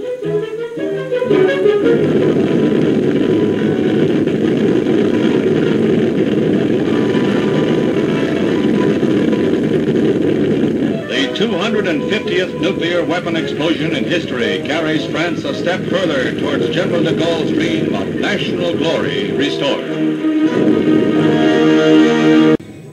Within 2 years, a dozen Atlas D missiles are deployed and operational. The first hardened squadron of Atlas launchers are turned over to the Strategic Air Command in August 1960. The missiles are deployed within blast-protected structures called coffin launchers. Even greater protection is afforded by the silo launcher. The new Titan ICBM is designed for silo launching. The Titan I is heavier, sturdier, and has greater lift capacity than the Atlas.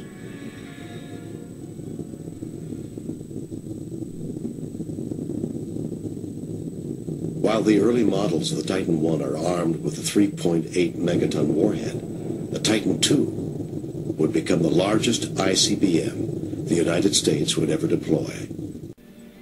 By the end of 1961, Atlas squadrons expand to a total of 57 operational missiles.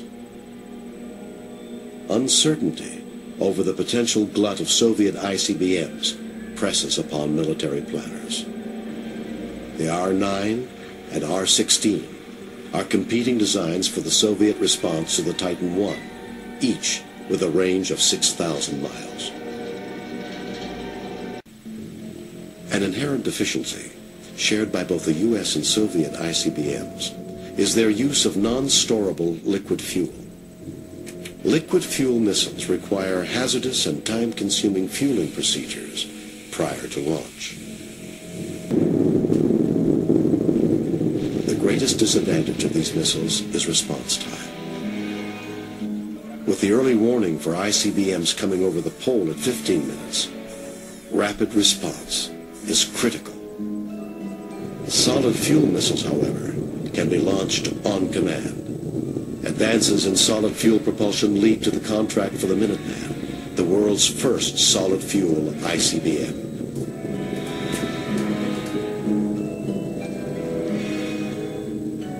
Holding a temporary advantage in numbers of strategic missiles, the United States has reason to remain vigilant when it comes to Soviet nuclear weapons expertise.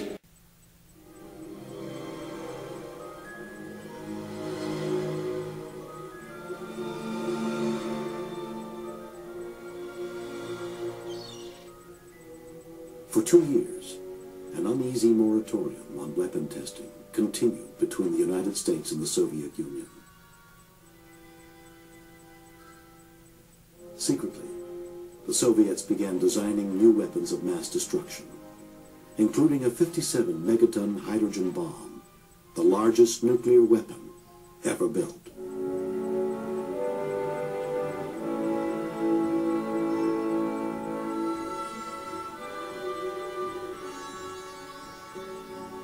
This monster bomb was a scaled-down version of a 100 megaton design and was aircraft deliverable.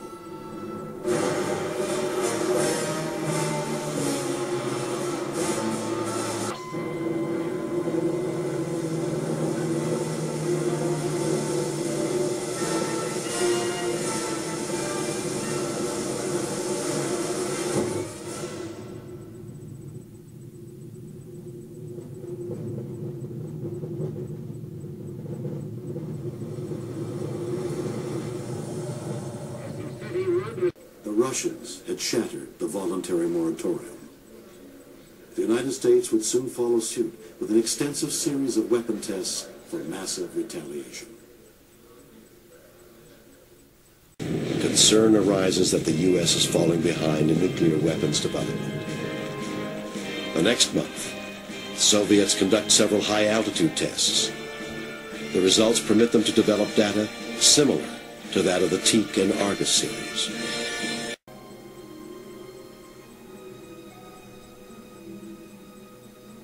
Tensions mounted as nearly 100 nuclear tests were conducted between the Nevada test site and the Pacific Ocean under the code names Nougat, Storax, and Dominic.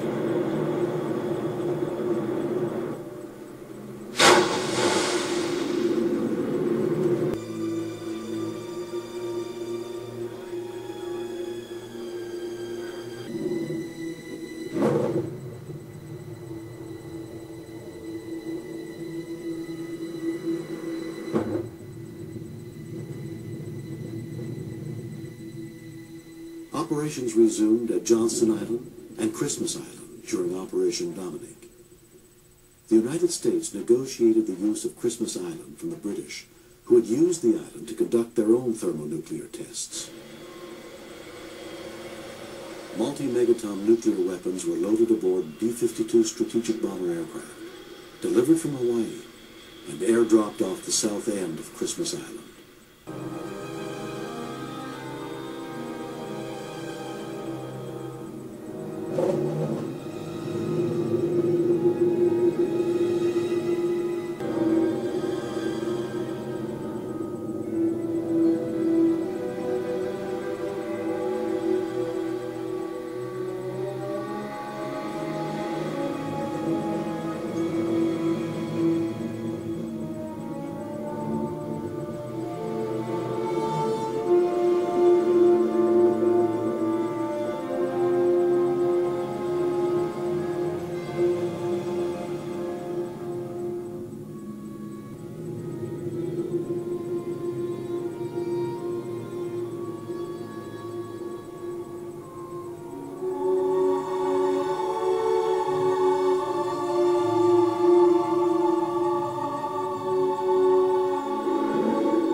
Then when we were allowed to come back and test in the Operation Dominic, the Fishbowl series, and Fishbowl was reserved for the high altitude tests, and we did 6 more. Most of the experiments were related to communications degradation, high altitude EMP, and radar blackout, and radar jitter, radar scattering. Starfish Prime, the first test in the Fishbowl series, lifts off from Johnston Island atop a Thor missile.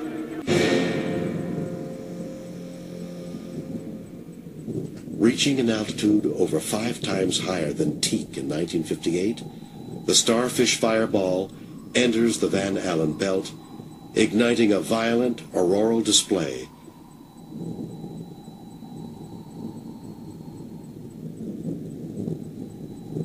The bomb's electromagnetic pulse effect is pronounced in Hawaii, causing blown fuses and radar blackouts throughout the Hawaiian Islands.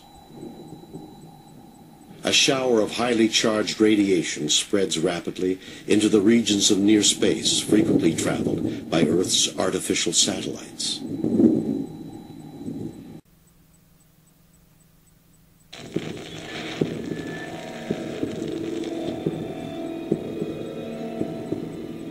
This government has maintained the closest surveillance of the Soviet military buildup on the island of Cuba. Within the past week, unmistakable evidence has established the fact that a series of offensive missile sites is now in preparation on that imprisoned island. The purpose of these bases can be none other than to provide a nuclear strike capability against the Western Hemisphere. October 25th. Amidst escalating world tensions, Bluegill Triple Prime is successfully launched and detonated.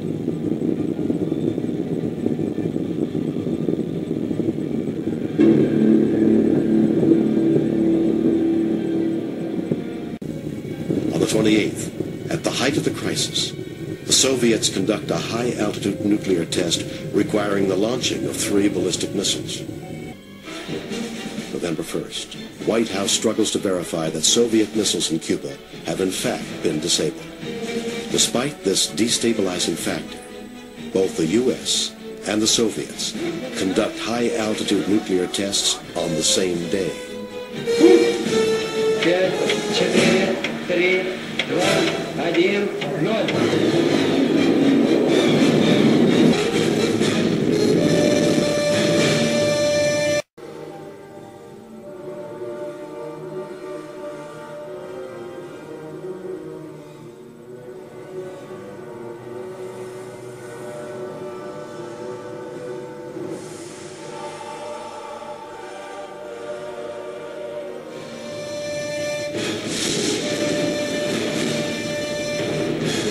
The high-altitude nuclear tests appeared just as fake as those faked at lower altitudes. Some appear to be achieved by dropping packets of powder onto a hard surface that explode on impact. Following tightrope, the final atmospheric test by the United States, negotiations begin for the Test Ban Treaty of 1963. In 1963, we entered the limited Test Ban Treaty that prohibits any atmospheric testing. Prohibitions of nuclear testing, moratoriums, talks and treaties, reinforce the supposed threat and allows the power structure to pose as rational peacemakers, and allows for the demonization of those who supposedly don't adhere, and also helps prevent lesser countries from faking their own nuclear weapons. Negotiations may also provide an opportunity for nations to cooperate on how the nuclear hoax is implemented in an incremental, escalating, apparently tit-for-tat manner. For the USSR and the United States, there ceased to be any need for continuing to fake nuclear tests once the nuclear myth had been well established. However, they would both continue to fake nuclear tests and to expand their fictional nuclear arsenals in a contrived game of one-upmanship. Periodical bilateral talks would help to convince the world that each side was continuing to arm itself ever more and provide a plausible explanation for why it never led to nuclear war. The potential for a functioning Soviet ABM poses new challenges to ICBM warhead design. The outcome of this research is the cluster warhead.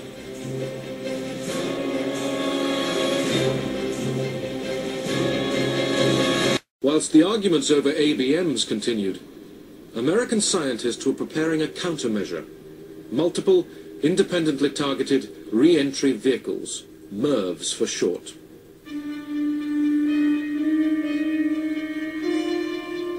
One single missile could now carry 10 separate warheads, each capable of destroying a city. Once you got into the MIRV era, the problem of strategic defense became infinitely more complicated, infinitely more expensive, because you had to devise ways of going after a multiplicity of warheads and all kinds of junk. Over the next 10 years, the Soviet ICBM force would grow to near 1,500 fictional nuclear-tipped missiles. By comparison, the US force rose to over 1,000 ICBMs, with over twice as many fictional warheads. On October 1st, 1975, the Minuteman ICBM force was briefly shielded from a Soviet first strike by a missile defense known as Safeguard. Developed at a cost of over $20 billion, Safeguard was the United States' only deployment of an ABM system. Convinced that Safeguard's radar could be blinded in a nuclear attack, Congress votes to deactivate the site the very next day. Money well spent. Beyond projecting power, profit is the primary driving force behind the nuclear weapons myth. It has acted as a protection racket, fleecing taxpayers for protection against a threat that does not exist, providing the industrial military complex with never-ending blank checks for improvement and replacement and for decommissioning of an entirely fake deterrent. By 1969, the superpowers were, between them, spending more than $50 million a day on nuclear armaments. They agreed to meet in Helsinki to try to halt the arms race. The negotiations came to be known as SALT. SALT stands for Strategic Arms Limitations Talks. Negotiations dragged on throughout 1970 and 1971. In May 1972, after almost 3 years of negotiations, President Nixon arrived in Moscow to sign the SALT agreements with Premier Brezhnev. ABMs had now been discredited, and the two sides agreed to limit them. But all they could agree on offensive weapons was a temporary freeze on missile launchers. Their failure to control MIRVs meant that in the next decade, Russia and America would add 12,000 nuclear warheads to their arsenals. Through this film we have seen some very poor, clearly fake footage of so-called nuclear weapons. However, America and Russia are not the worst culprits. Their fake nuclear weapons are relatively convincing in comparison to that of the Chinese.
However, the prize for the most laudable footage goes to the British.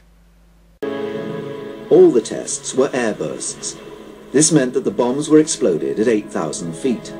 At that height, there was thought to be little or no danger of contamination with radioactive fallout. I think we had to turn our collars up.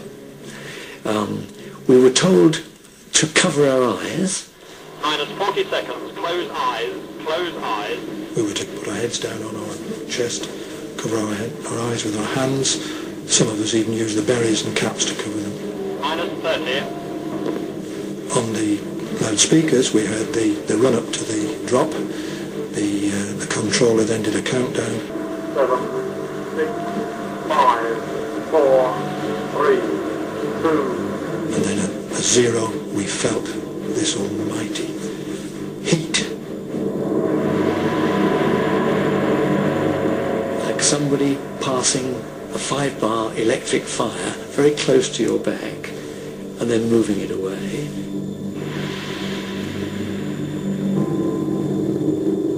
It was so unexpected and so eerie in a way because there's no sound whatsoever. There's just this brilliant flash. Although you have your sunglasses on and your hands covering your eyes, you could see all the bones in your hands. That bright, showing through. We didn't wait for the order to be given to turn round. We just turned round and we saw this fantastic orange-black flame mass just rising in the sky, and it was enormous. It was pure inferno. We'd seen others, but this was the biggest we'd seen.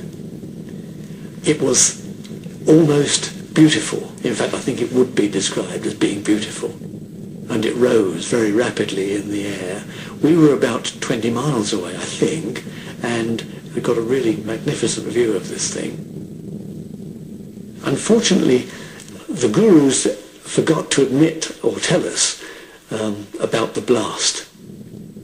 I think one was aware of a steadily enlarging ripple in the sky.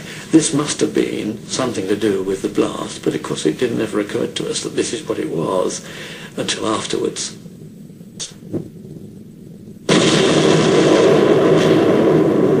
We were stood there gazing at this cloud, and then all of a sudden there was the loudest bang you have ever heard.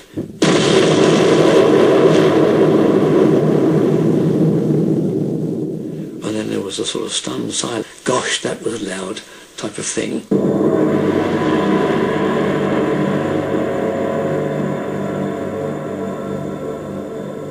This time, everything had worked to plan. In the primary stage, lasting 70 millionths of a second, the atomic trigger had exploded. A huge flux of X-rays then poured out, causing the secondary reaction, the fusion of hydrogen, and the release of vast amounts of energy. Within a second, the bomb had erupted into the morning sky as a fireball more than a mile across. At last, this was the successful H-bomb test that the government had craved.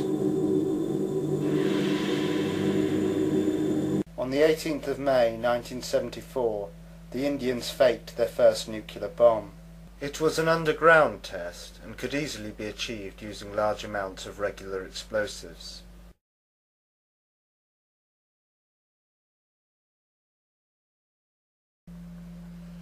They claim to have conducted 5 more tests in 1998, 3 on the 11th of May, followed by another 2 days later on the 13th. Only 17 days later, the Chari Mountains of Balochistan saw the predictable but tragic sequel to India's tests. As Pakistan set off its own nuclear devices, the mountain shook and turned white from the blast. Inevitably, the public would begin to wonder why there never has been a nuclear war, and no cities destroyed by nuclear explosion as an act of terrorism, or as is more likely, a self-inflicted false flag attack.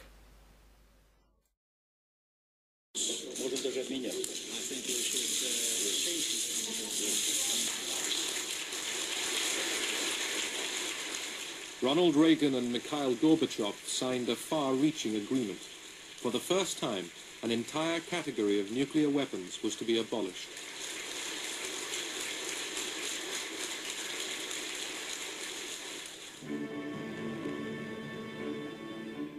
In front of the world's cameras, the Americans destroyed their cruise and Pershing missiles.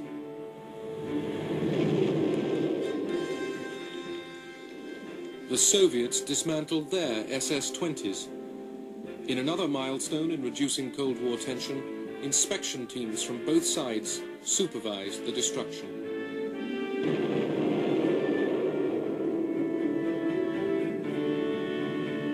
December 1991, the Soviet Union came to an end.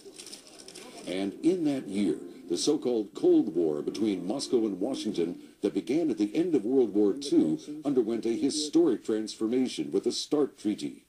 For the first time in history, the two superpowers agreed that year to significantly reduce nuclear weapons that could reach each other's soil. START, or the Strategic Arms Reduction Treaty, was signed on July 31st, 1991.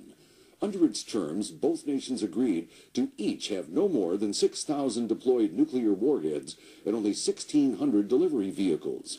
Just as easily as they manufactured the hoax, they will dismantle it again. The Americans and the Russians have both in their START treaty agreed to destroy a third of their fictional nuclear arsenals. Will they one day proclaim themselves as heroes for ridding the planet of this mythical technological terror of their own creation?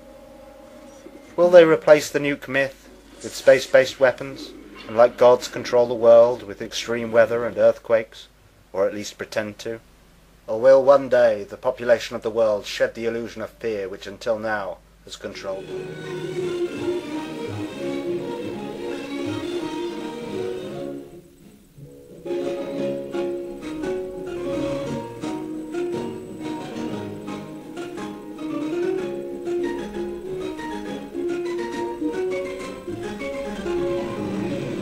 I'm Galen Windsor, and I thought I'd share a few hands-on practical things that have to do with this nuclear scare scam.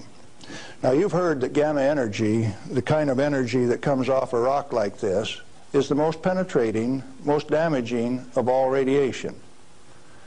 And not only that, here is uranium, the parent of radon, And they say if you can detect radon in a home, then it's bad.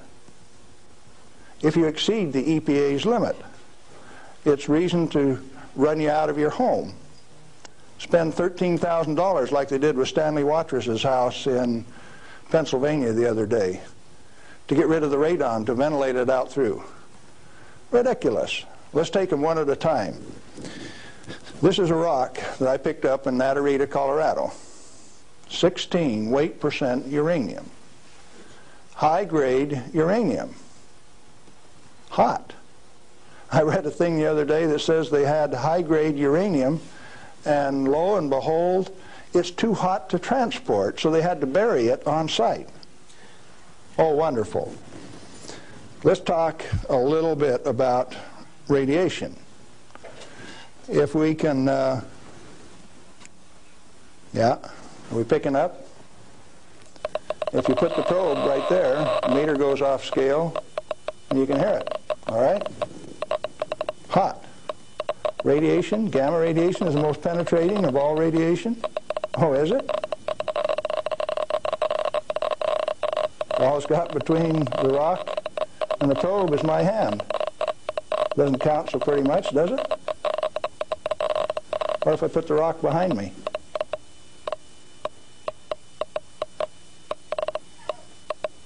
You don't suppose they've been lying to you, do you? I suspect they have. Well, let's do a little bit more. I got a black bottle. This stuff comes in white bottle. A bottle of no-dose. You can send children down to the drugstore to buy no-dose. All they need is money. In this are 660 white caffeine pellets. And this one is uranium oxide, U3O8. You can't buy it for love nor money. The state of Washington sent 2 of their Gestapo agents over to my home to confiscate my uranium samples on the 17th of December last year. Got a challenge.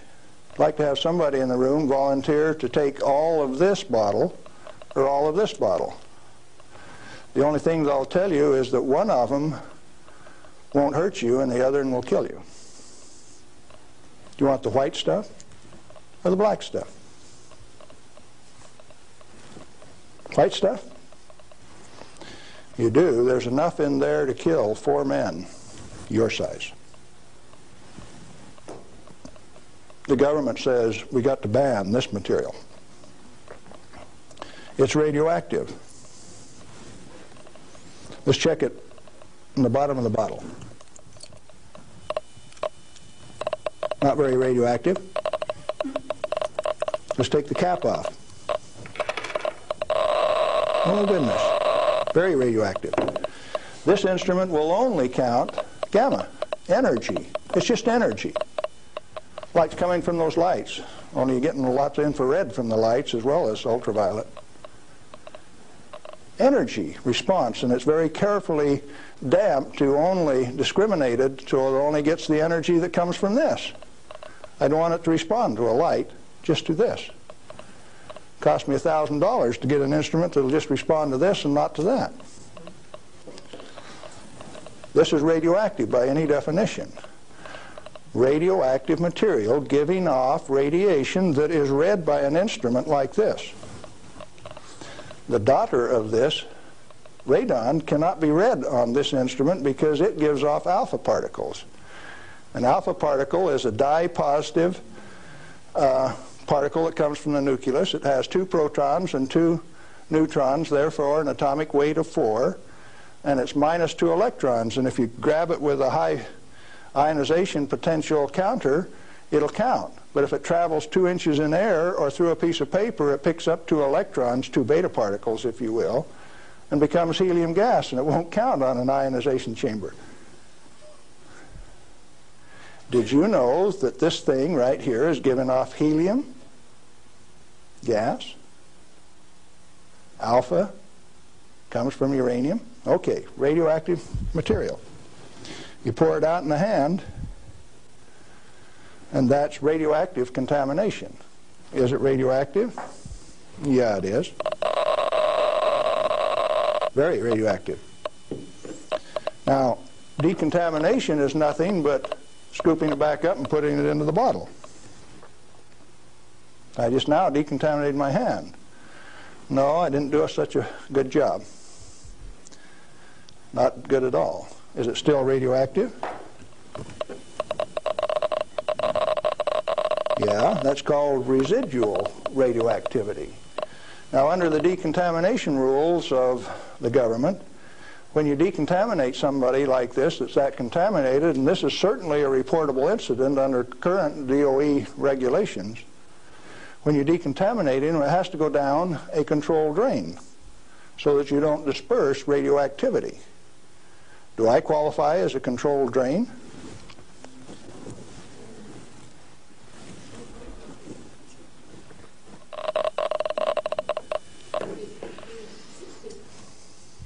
That material that I just ate is not soluble in body fluids. Like it's been this. It was fired originally at 940 degrees C, where it becomes U3O8, known in the industry as HCl insoluble. In other words, it will not dissolve in concentrated hydrochloric acid, hot. Your stomach has 10th normal hydrochloric acid in it, so it won't even dissolve. The stuff is so fine that it has no texture to it. Doesn't even feel rough. So it's tasteless, odorless, has no texture. How's it supposed to hurt me? Because I've been eating this on lecture tour for 2 years, the state of Washington felt it necessary to confiscate my uranium samples so that I would be safe. Dr. Fulton from the Hanford Environmental Health Foundation called up and he says, "Hey, I heard one of your guys OD'd on uranium today, Galen." And we talked for a little while and he says, "Oh, that was you." And I says, "Listen, I can eat all that stuff I want." He says, "It'll ruin your kidneys." "How are your kidneys?" "They're fine." "Well, you should have been chelated within 4 hours. And I mean, you guys are going to follow me around the country and give me chelating agents every 4 hours after I eat it on lecture tour?" He says, "We'll give you any medical assistance that you need, Galen. We don't want anything to happen to you." I said, "Did that include turning out the federal SWAT team 4 days ago to get me?" Where are these guys coming from? Well, here's a piece of metal. Density of 19.0. If you know your chemistry and physics, you know that there are only two metals that have that density: plutonium and uranium. Radioactive, pyrophoric, density of 19. Outside of a laboratory, most of you can't tell me whether this is uranium, plutonium, or a mixture of the two. Now, I said that it's heavy, and it is. Let's see if it's radioactive. Yeah, it is. Pyrophoric, what does that mean? Pyro, fire. Black on the end. The spark that just came off there is pyro, fire, burn. If it's plutonium, I just contaminated this area of Arizona in excess of the EPA's limit for 1 square mile of surface.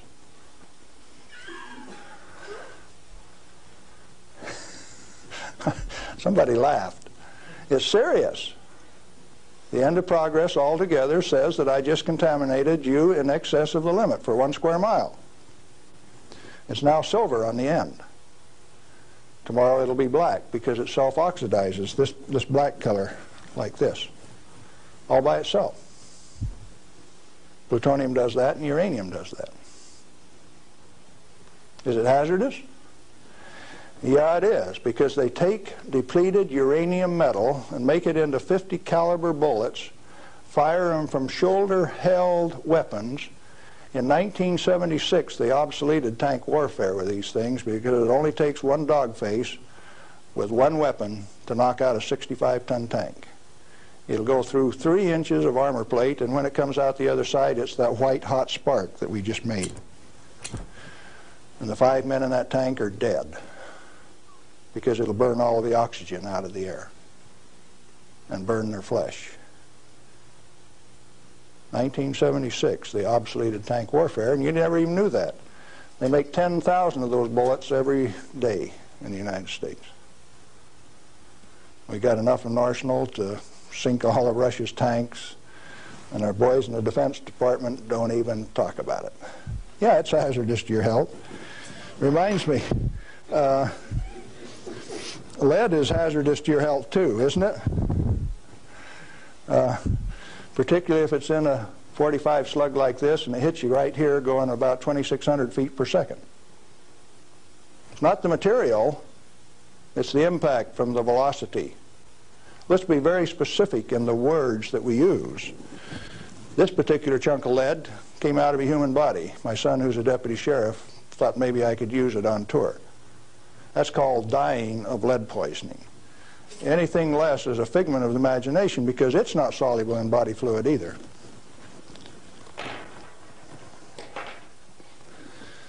This is a pellet of cobalt-59. If you put it in a reactor into a neutron field, you can convert cobalt-59 to cobalt-60, which gives off a gamma. It becomes the source that doctors use to irradiate patients to 7,000 Roentgen for one patient. The total dose absorbed by radiation workers at 3 Mile Island in the last 6 years is something like 1,500 Roentgen. 5 times more given to a single individual in a doctor's facility. Now, do you know why I say that the federal regulations are absurd? And if you live by those federal regulations, maybe you're being absurd too? This same material that's labeled high-level waste by our current government, our current Congress. Now, plutonium is an interesting chemical element. It is created in a nuclear reactor. The Manhattan Project built 8 of these reactors at Hanford.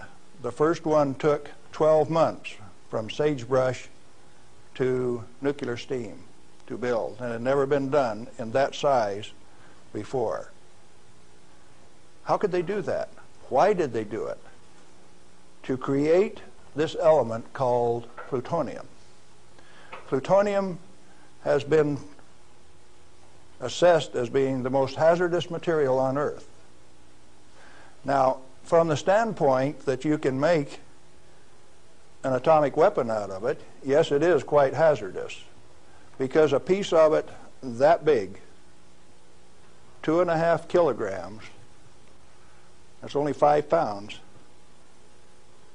is the force that delivered 20,000 tons of TNT equivalent over Nagasaki. Indeed, it is hazardous.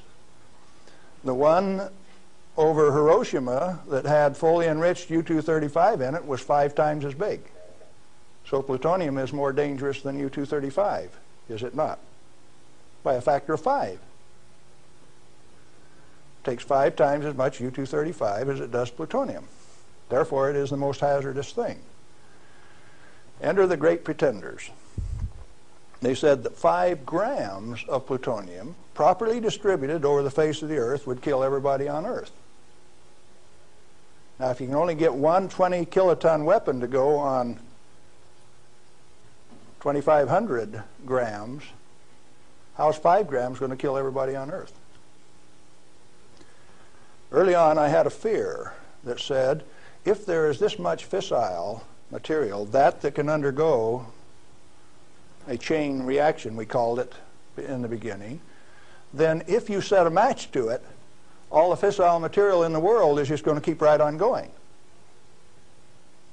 Totally unfounded fear. It turns out that when you're in this business of recovering plutonium, like we recovered so much of it at Hanford, we found out that if you have it in a solution where it's less than 5% plutonium, it won't go critical any way that you kick it. And when you get it to 100% plutonium, you better be careful. Because if you put it in more than a 5-inch diameter cylinder, you're playing with fire. You can undergo what is known as an uncontrolled criticality, accidental criticality. The air turns blue. If the cylinder is sealed, it will explode from steam pressure. And that steam pressure builds up in a millisecond, which is about that long. No, you don't horse with it. And then you find out that those 8-foot thick shielding walls on those canyons were put there because they didn't know how much was a critical mass. They says, if we make a mistake, we don't want to die, so we will provide the shielding. And so this shielding thing started for no other reason than they didn't know what was a critical mass. Well, through the years, we got pretty good at telling what a critical mass was. And I have worked in a plant where I had half a critical mass in this hand, barehanded, dressed in street clothes, half in this hand, wearing a lab coat, and I'd put this half in a pocket on this side and this half in a pocket on this side and walk down the hall. If those two ever got together, there would be a blue flash. They never got together because I was in between them. And we do that every day. And each half had to meet definite dimension characteristics. And so we'd take them down and pass them one half at a time, and they'd measure it and say, yeah, that one will pass. And then we'd pass them the other half, and that one will pass too. But they were carefully put in separate bird cages so they couldn't get together accidentally. Well, those of us who worked with it enjoyed it. We knew what we were doing. We worked at it. When the President of the United States decided not to operate that fuel reprocessing plant, I started scrambling to find out what was going on.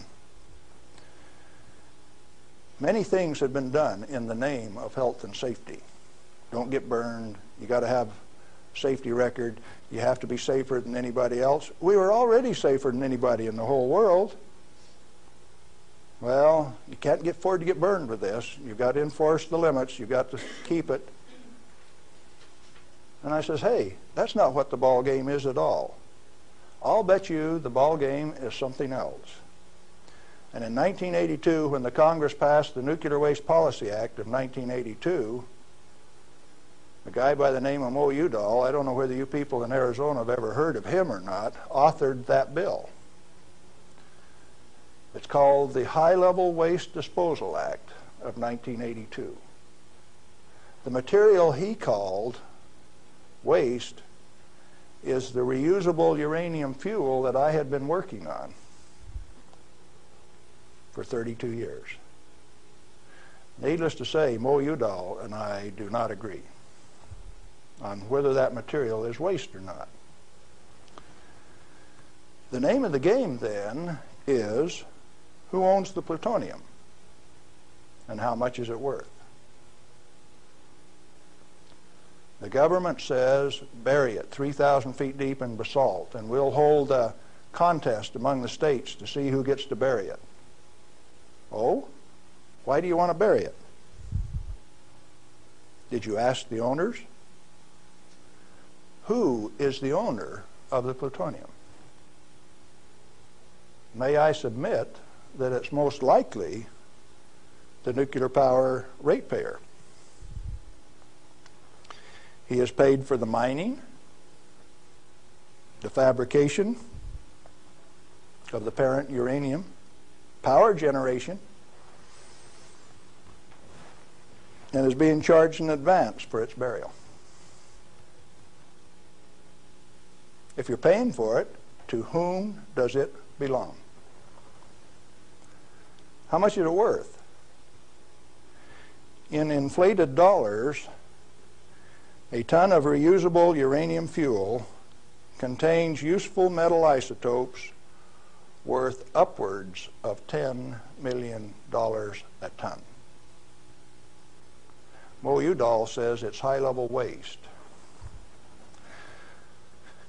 The value of reusable uranium fuel scheduled for permanent disposal probably exceeds the national debt. Naturally occurring plutonium quantities, and you know plutonium does occur naturally. Plutonium-244 is found at the residual activities of the several, 8 at least, Oklo phenomenon reactors across the world. First one found at Gabon, Africa. Naturally occurring plutonium quantities have been enhanced by transmutation of uranium. That's the reason we built reactors in the first place. Our ability to detect and measure emissions from these elements is useful in inventory control. When fissile elements, fissile isotopes, are present at less than 5 weight percent, plutonium-239 equivalent, and the heavy metal oxide matrix is stored dry in air, it has no critical mass. Remember we talked about shielding was because they didn't know what a critical mass was? If it is light water reactor fuel at less than 5% equivalent fissile content, you can handle it, you can do anything you want with it, you can stack it up, you can have a room full, you can have a handful.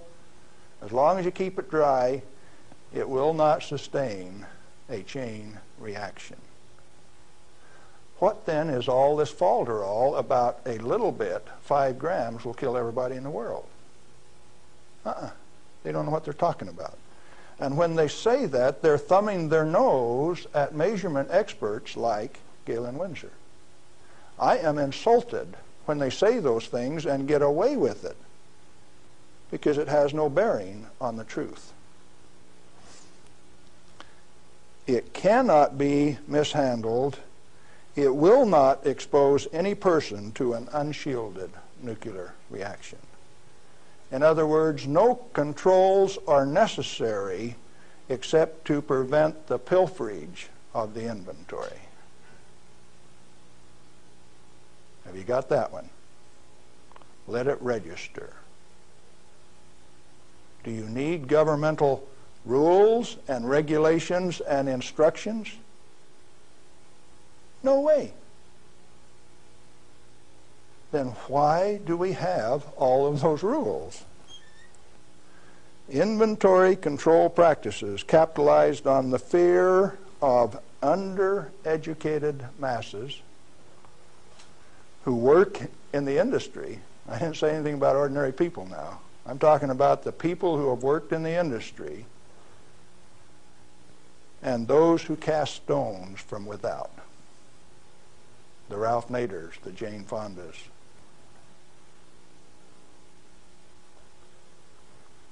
Now, it doesn't take you much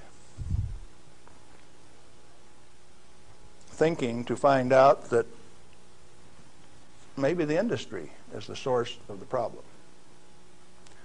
The industry is the one that made up the committees that made the rules that the Congress enforced. You ever thought of it that way? The strangest kind of feather bedding that's ever been dreamed up, it makes the railroad engineers look like pikers.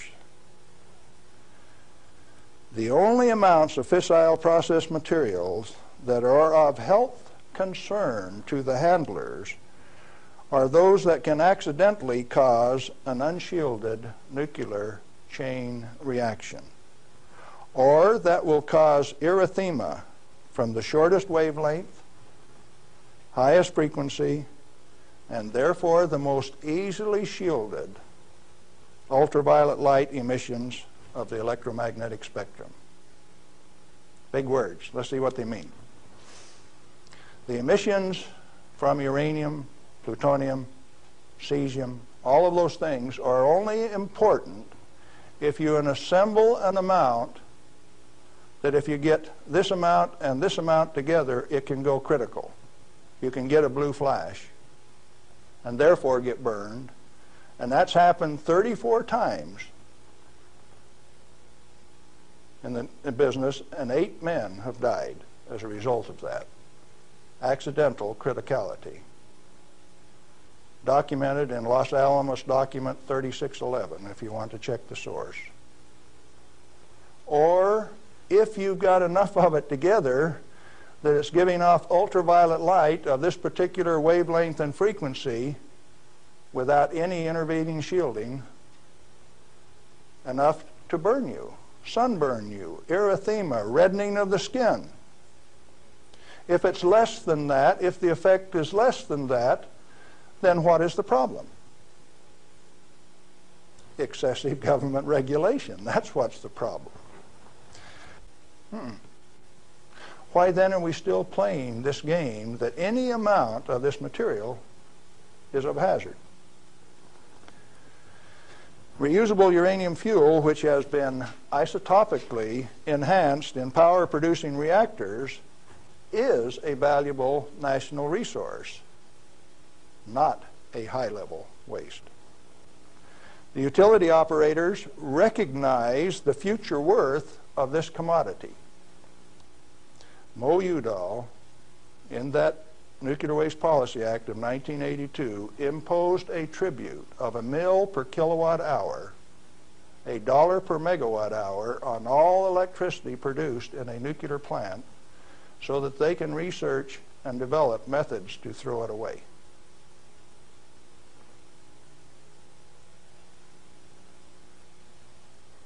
Why do the utilities willingly pay this amount to the Secretary of Energy? To limit their liability exposure. Who pays that amount anyway? The consumer of nuclear generated power. You have no choice, and therefore I call it a tribute. At the same time, they have provided their own storage basins at these reactors at ratepayers' expense to retain ownership control of the plutonium resource. So you consumer, you ratepayer, you taxpayer are paying for the storage of this fuel, and WNP2 at Hanford has storage that will take them through the turn of the century, and yet every day they are paying a tribute to the Secretary of Energy, with the concurrence of the United States Congress, and signed by the President of the United States in 1982, 83. Who was that? Ronald Reagan. They have provided those storage basins at ratepayer expense to retain ownership control of the plutonium resource. I started playing a game one day, 7 years ago. I says, okay, Portland General Electric, you've got the Trojan reactor, you've got a storage basin problem, I'm going to make you an offer. I made them an offer that says, I will take all of your spent fuel, FOB your basin, if you will give it to me. In other words, I will take it off your hands at no expense to you. I will ship it, I will store it, I will do everything that needs to be done to that fuel. And you know what they told me? Can I quote them? Go to hell, Galen Windsor. We value it more valuable than platinum or gold. We're going to play the plutonium futures ourselves. Now, where did I learn that the name of the game is who owns the plutonium and how much is it worth? The first plutonium I saw was in a glass tube on the newsreel when I got back from the Pacific in 1946.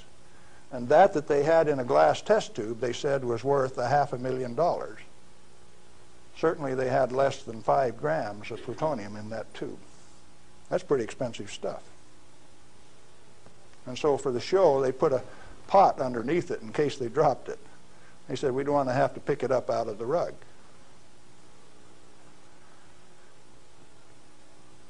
When it was decided for us not to operate this plant, plutonium was guaranteed on buyback by the federal government at $43 a gram. That's quite a price drop, don't you think? When that price guarantee went away in October of 1971, the price of plutonium became $10 a gram. It steadily went down to where its present worth on the market is a minus $2 a gram per year. That's what it costs you to hold on to a plutonium inventory on a material that has been declared worthless by the utility owners and rubber stamped by the Congress of the United States, and they're spending billions of dollars digging a hole in ordinary rock so that they can throw it away, dispose of it. Okay, what are you going to do with it? Reusable uranium fuel may be properly stored in air-cooled, dry storage in a cost-effective manner. Nukem in Germany offers this immediate and long-term option as a necessary and safe step prior to reprocessing. They're doing it in Europe. At least 4 regionally located facilities are available in the United States where this concept can be used right now. Barnwell Nuclear Fuel Plant in South Carolina, Midwest Fuel Recovery Plant in Morris, Illinois, this one, Nuclear Fuel Services in upstate New York, and Redox Processing Plant at Hanford, Washington. These fully shielded, already radioactively contaminated storage areas have secure, limited access.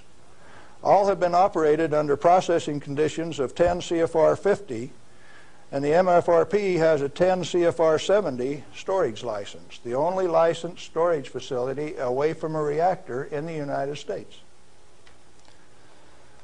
It singly, all by itself, is capable of storing all of the reusable uranium fuel that needs to be moved away from power reactors for the remainder of this century.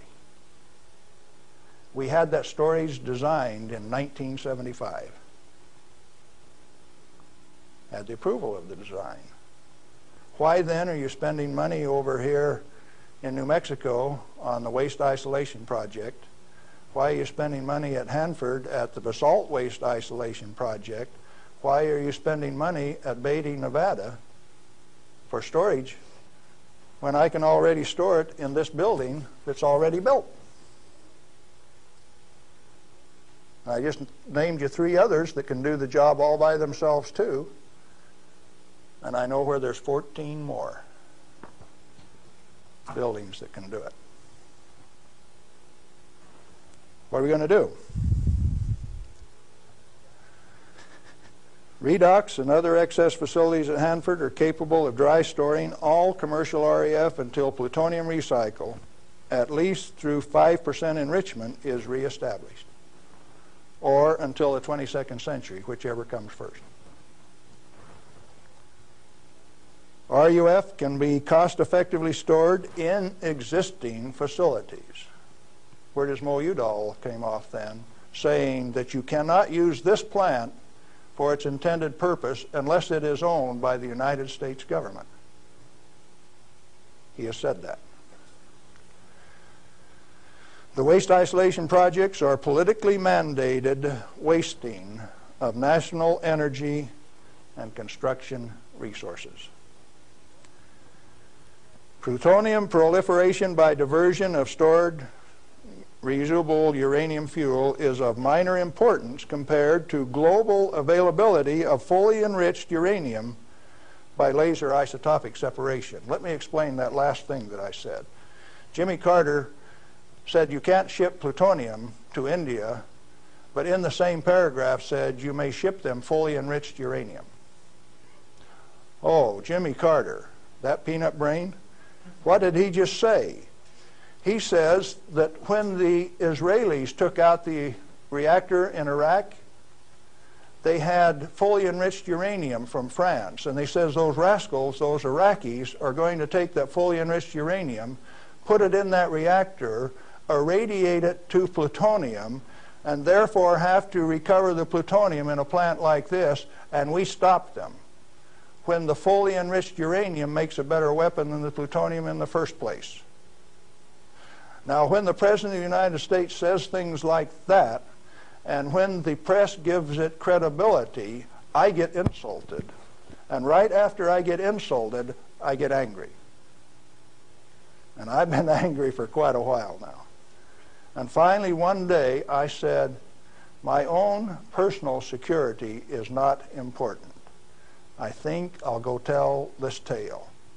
All I want is to tell my story.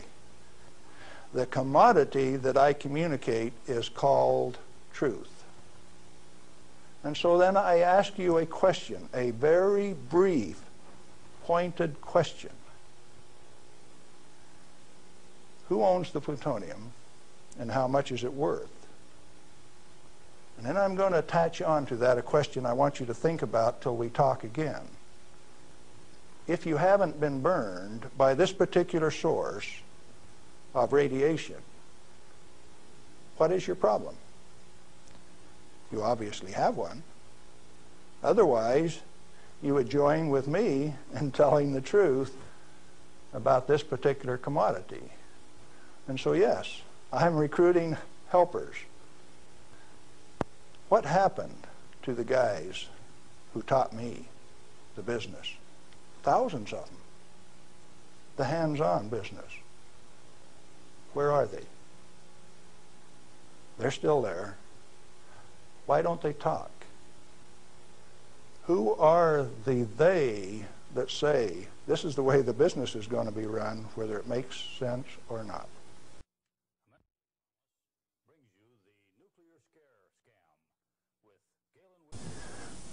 We're back with Galen Windsor, and we're talking about the nuclear scare scam.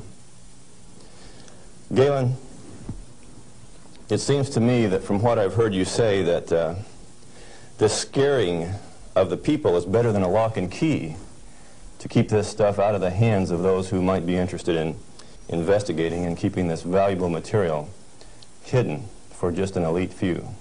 This is probably the way that it works best. And so then the secret was to keep from letting other people know that it could be handled, because, first of all, we weren't accepted by the community, and the materials that we were working with, they feared, but there were certain few people that realized its real worth, its potential to be used in ways other than to support our national defense. Let me ask you a question, Galen. Are you worried about do you have reason to be worried about your personal safety? Because the kind of people that you're describing here are powerful people. I wonder if you're still around. I wonder how much longer we can expect you to be in this game. Well, on the 13th of December last year, the NRC, Nuclear Regulatory Commission, Region 5, turned out a federal SWAT team to get me on a federal warrant issued by Bob Thomas out of Walnut Creek, California. It was kind of funny in a way. They turned out this federal SWAT team at Hanford, and they had my picture, and alongside it says, "This is an irrational individual. He poses a threat to our security. Take him at any cost."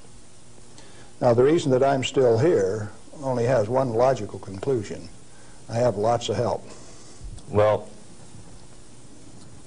you've told us about how that you and others of your friends and colleagues have handled many times this so-called deadly nuclear energy material that the whole world is so scared of.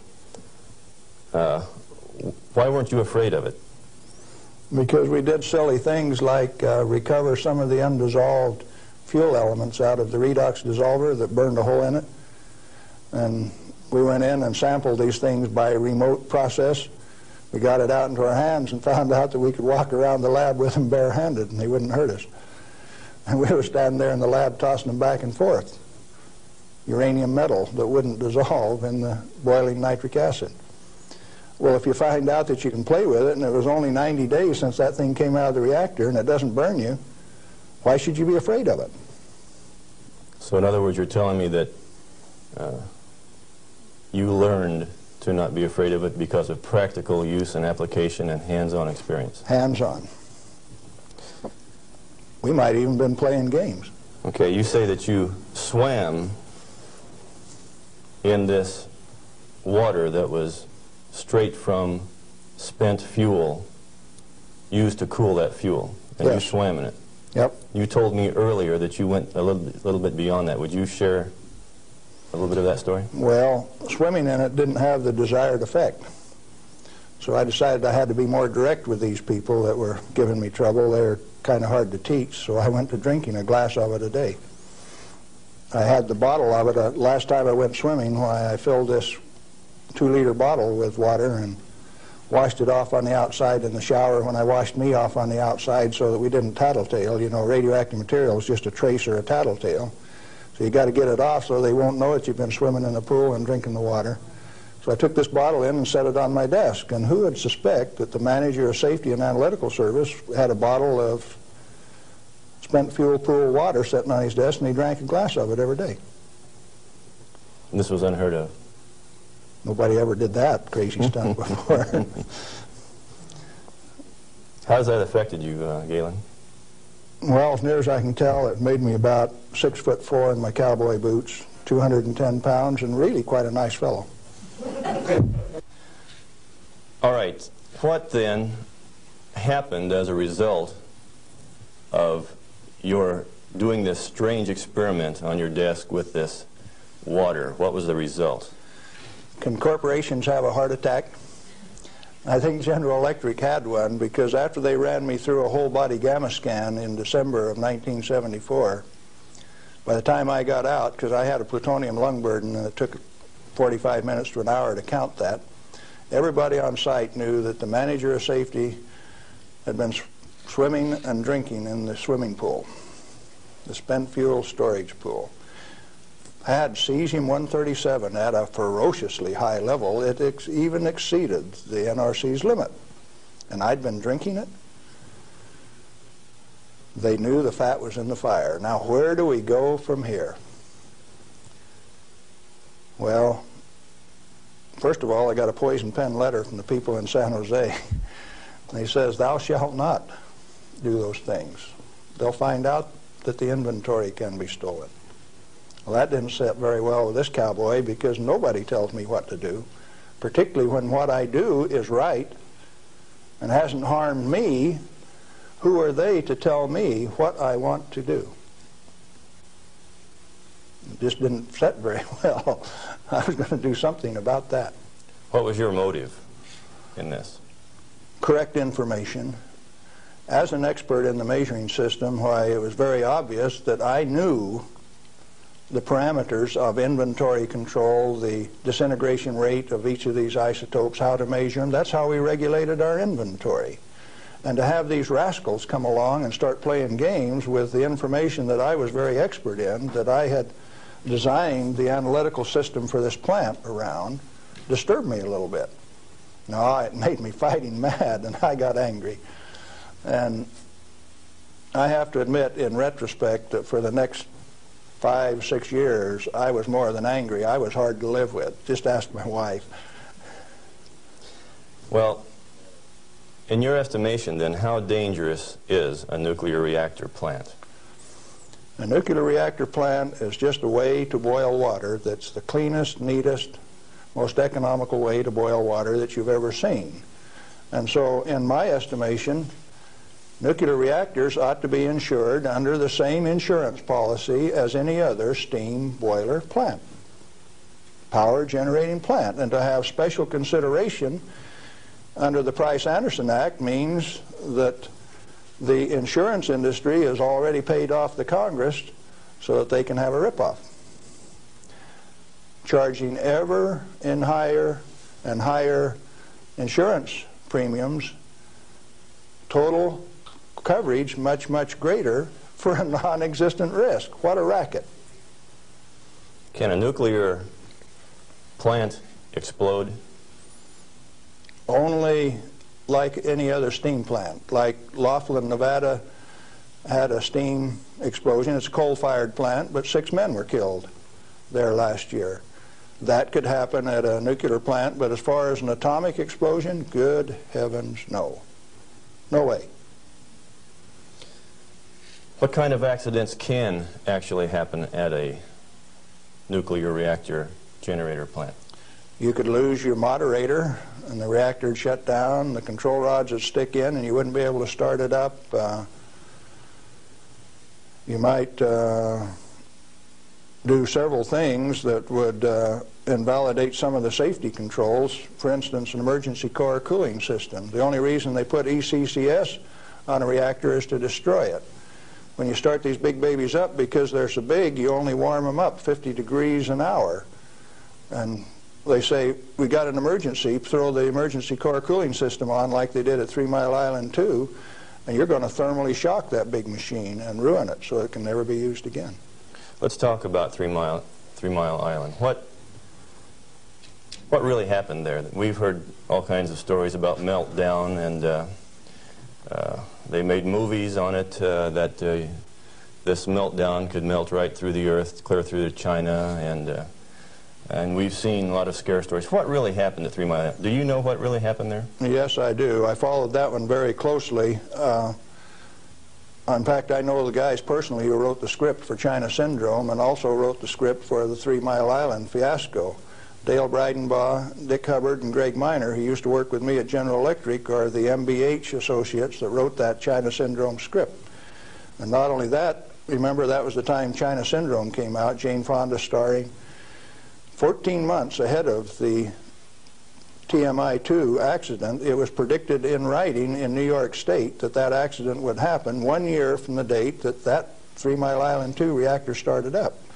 It started up in March 1978, and it went down March 28, 1979, right on the day, 1 year anniversary. In other words, with 14 months advance notice, the industry still went along with the sham. Nothing happened there except that the owner, the operator, and the regulators conspired to turn it off. What melted? The top of the fuel rods, the third time that the core got uncovered, due to internal pressure, blew the top off some of those rods. They've got Inconel springs in them to keep the pellets, fuel pellets, from vibrating when it's running. Those things are under compression, and when they reduced the outside pressure and the fuel rods were still hot, it blew the top off some of those fuel rods. The fuel rods in TMI-2 are internally pressurized to about 1200 psi with helium gas so that they don't reverse dent when they're hot and running for 5 years. And when they drop the outside pressure, why, that internal pressure with those hot rods blew the side out of some of those rods at the top. But melting, the fuel is already an oxide ceramic. It is a pellet. It's been pressed into a ceramic. When you pick it up and feel it, it feels like metal. It's pressed so very, very tight, hard. And so, no, the fuel didn't melt. The China Syndrome is a scriptwriter's fantasy. Right here, I ought to tell a story, I guess. See, I spent 3 weeks on the island in March of 1981, the 2-year anniversary of this particular, quote, accident. And Tom Hall, who stood alongside Enrico Fermi when they pulled the control rods on 100B in October 1944 at Hanford, and I were delegated to go to the island and find out what happened, and so we did. We went over all of the records and everything else, and there, as we could tell from performance records, 51 thermocouples, for instance, only one of which went over 1,000 degrees Fahrenheit.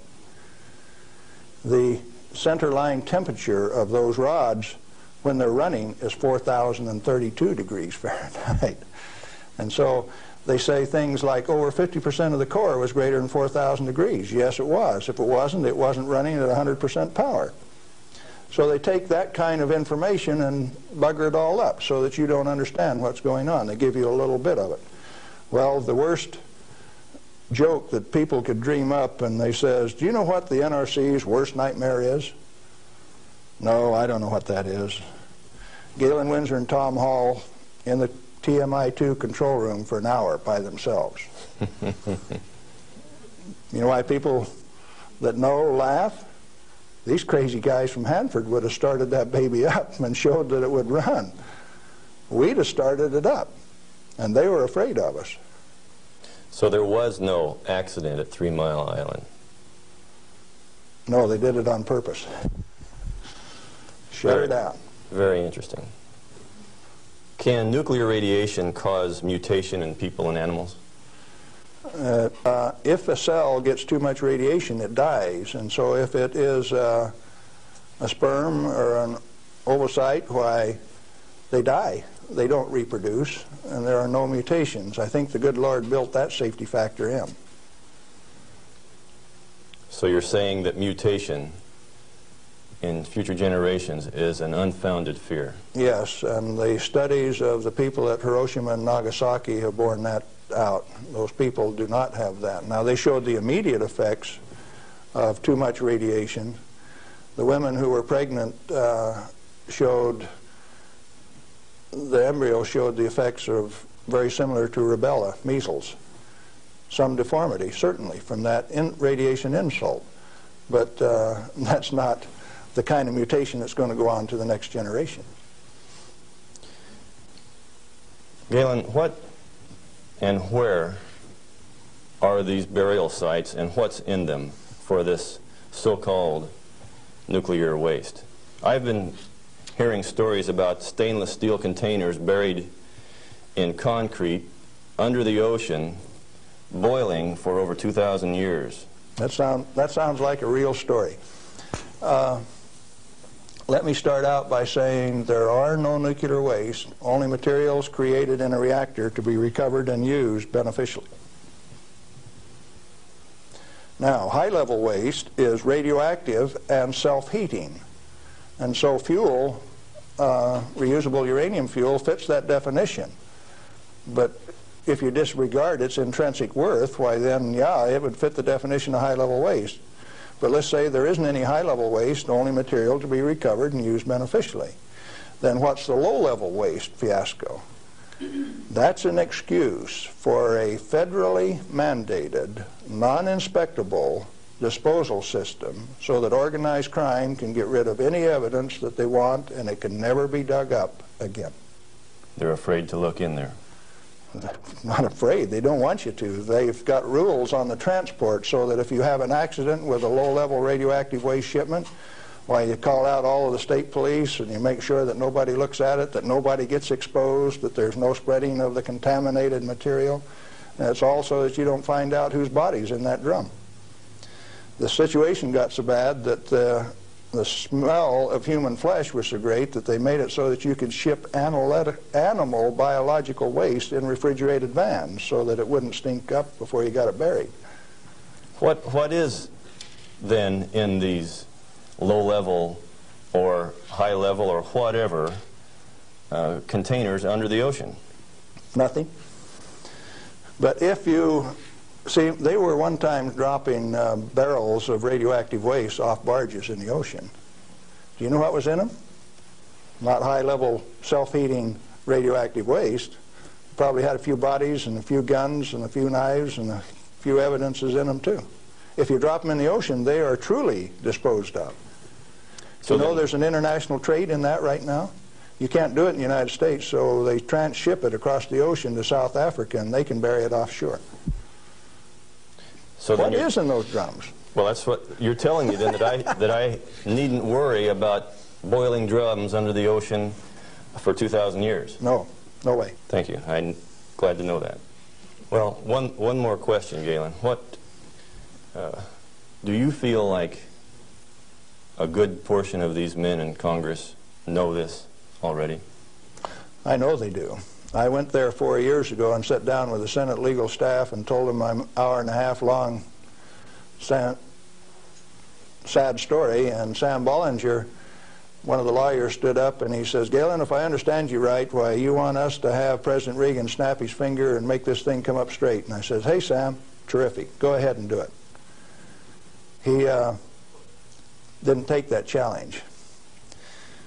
He says, "No, I'll tell you what, Galen. Industry likes it the way that it is."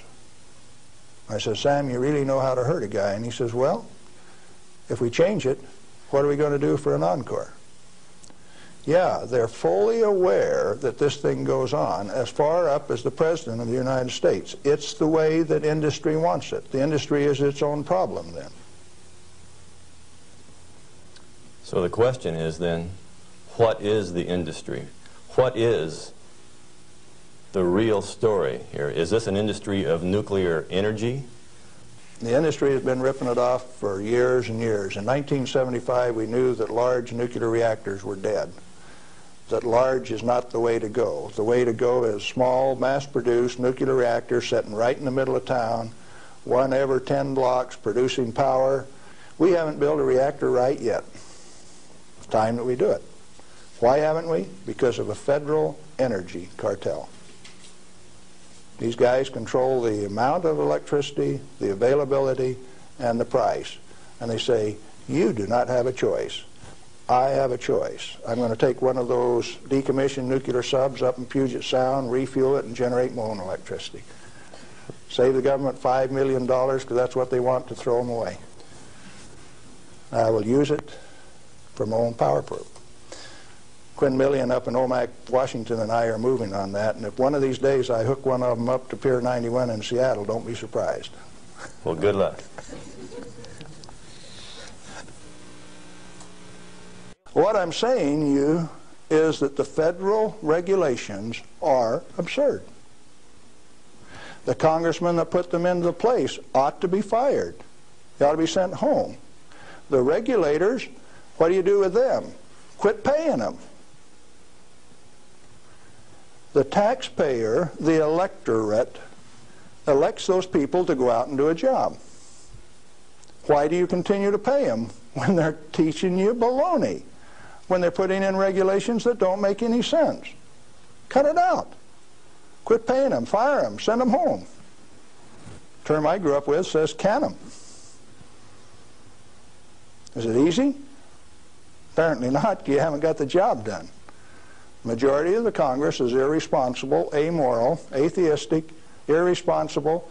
Let's see, how many more adjectives can I drum up? But that many. Let me tell you.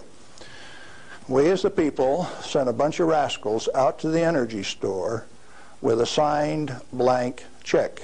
And we say, hey fellows, if you run out of money, just go build us a good power plant. If you run out of money, come back and we'll give you another signed blank check and guarantee the payment out of the ratepayer's pocket.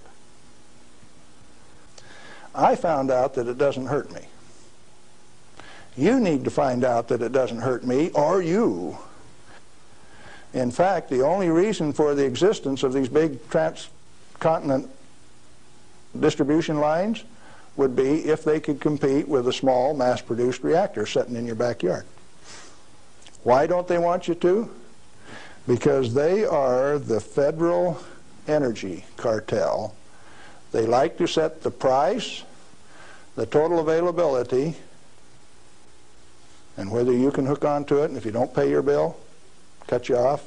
That's called power, domain, and control. And they like that. They do not want you to be energy independent. If you had one of these sitting in every 10-block area in Phoenix, you could tell the rest of the world to go get lost. Oh, there's another use for that heat. You could heat your homes in the wintertime, or you could cool them in the summertime with it. Heating, ventilation, air conditioning, they call it, HVAC. In countries where it freezes, you could run that hot water out and chase the frost away in the spring and in the fall. And they found out that plants grow faster in warm water anyway, so you'd irrigate with it all summer. We got troubles in this country. I'm telling you what the problem is.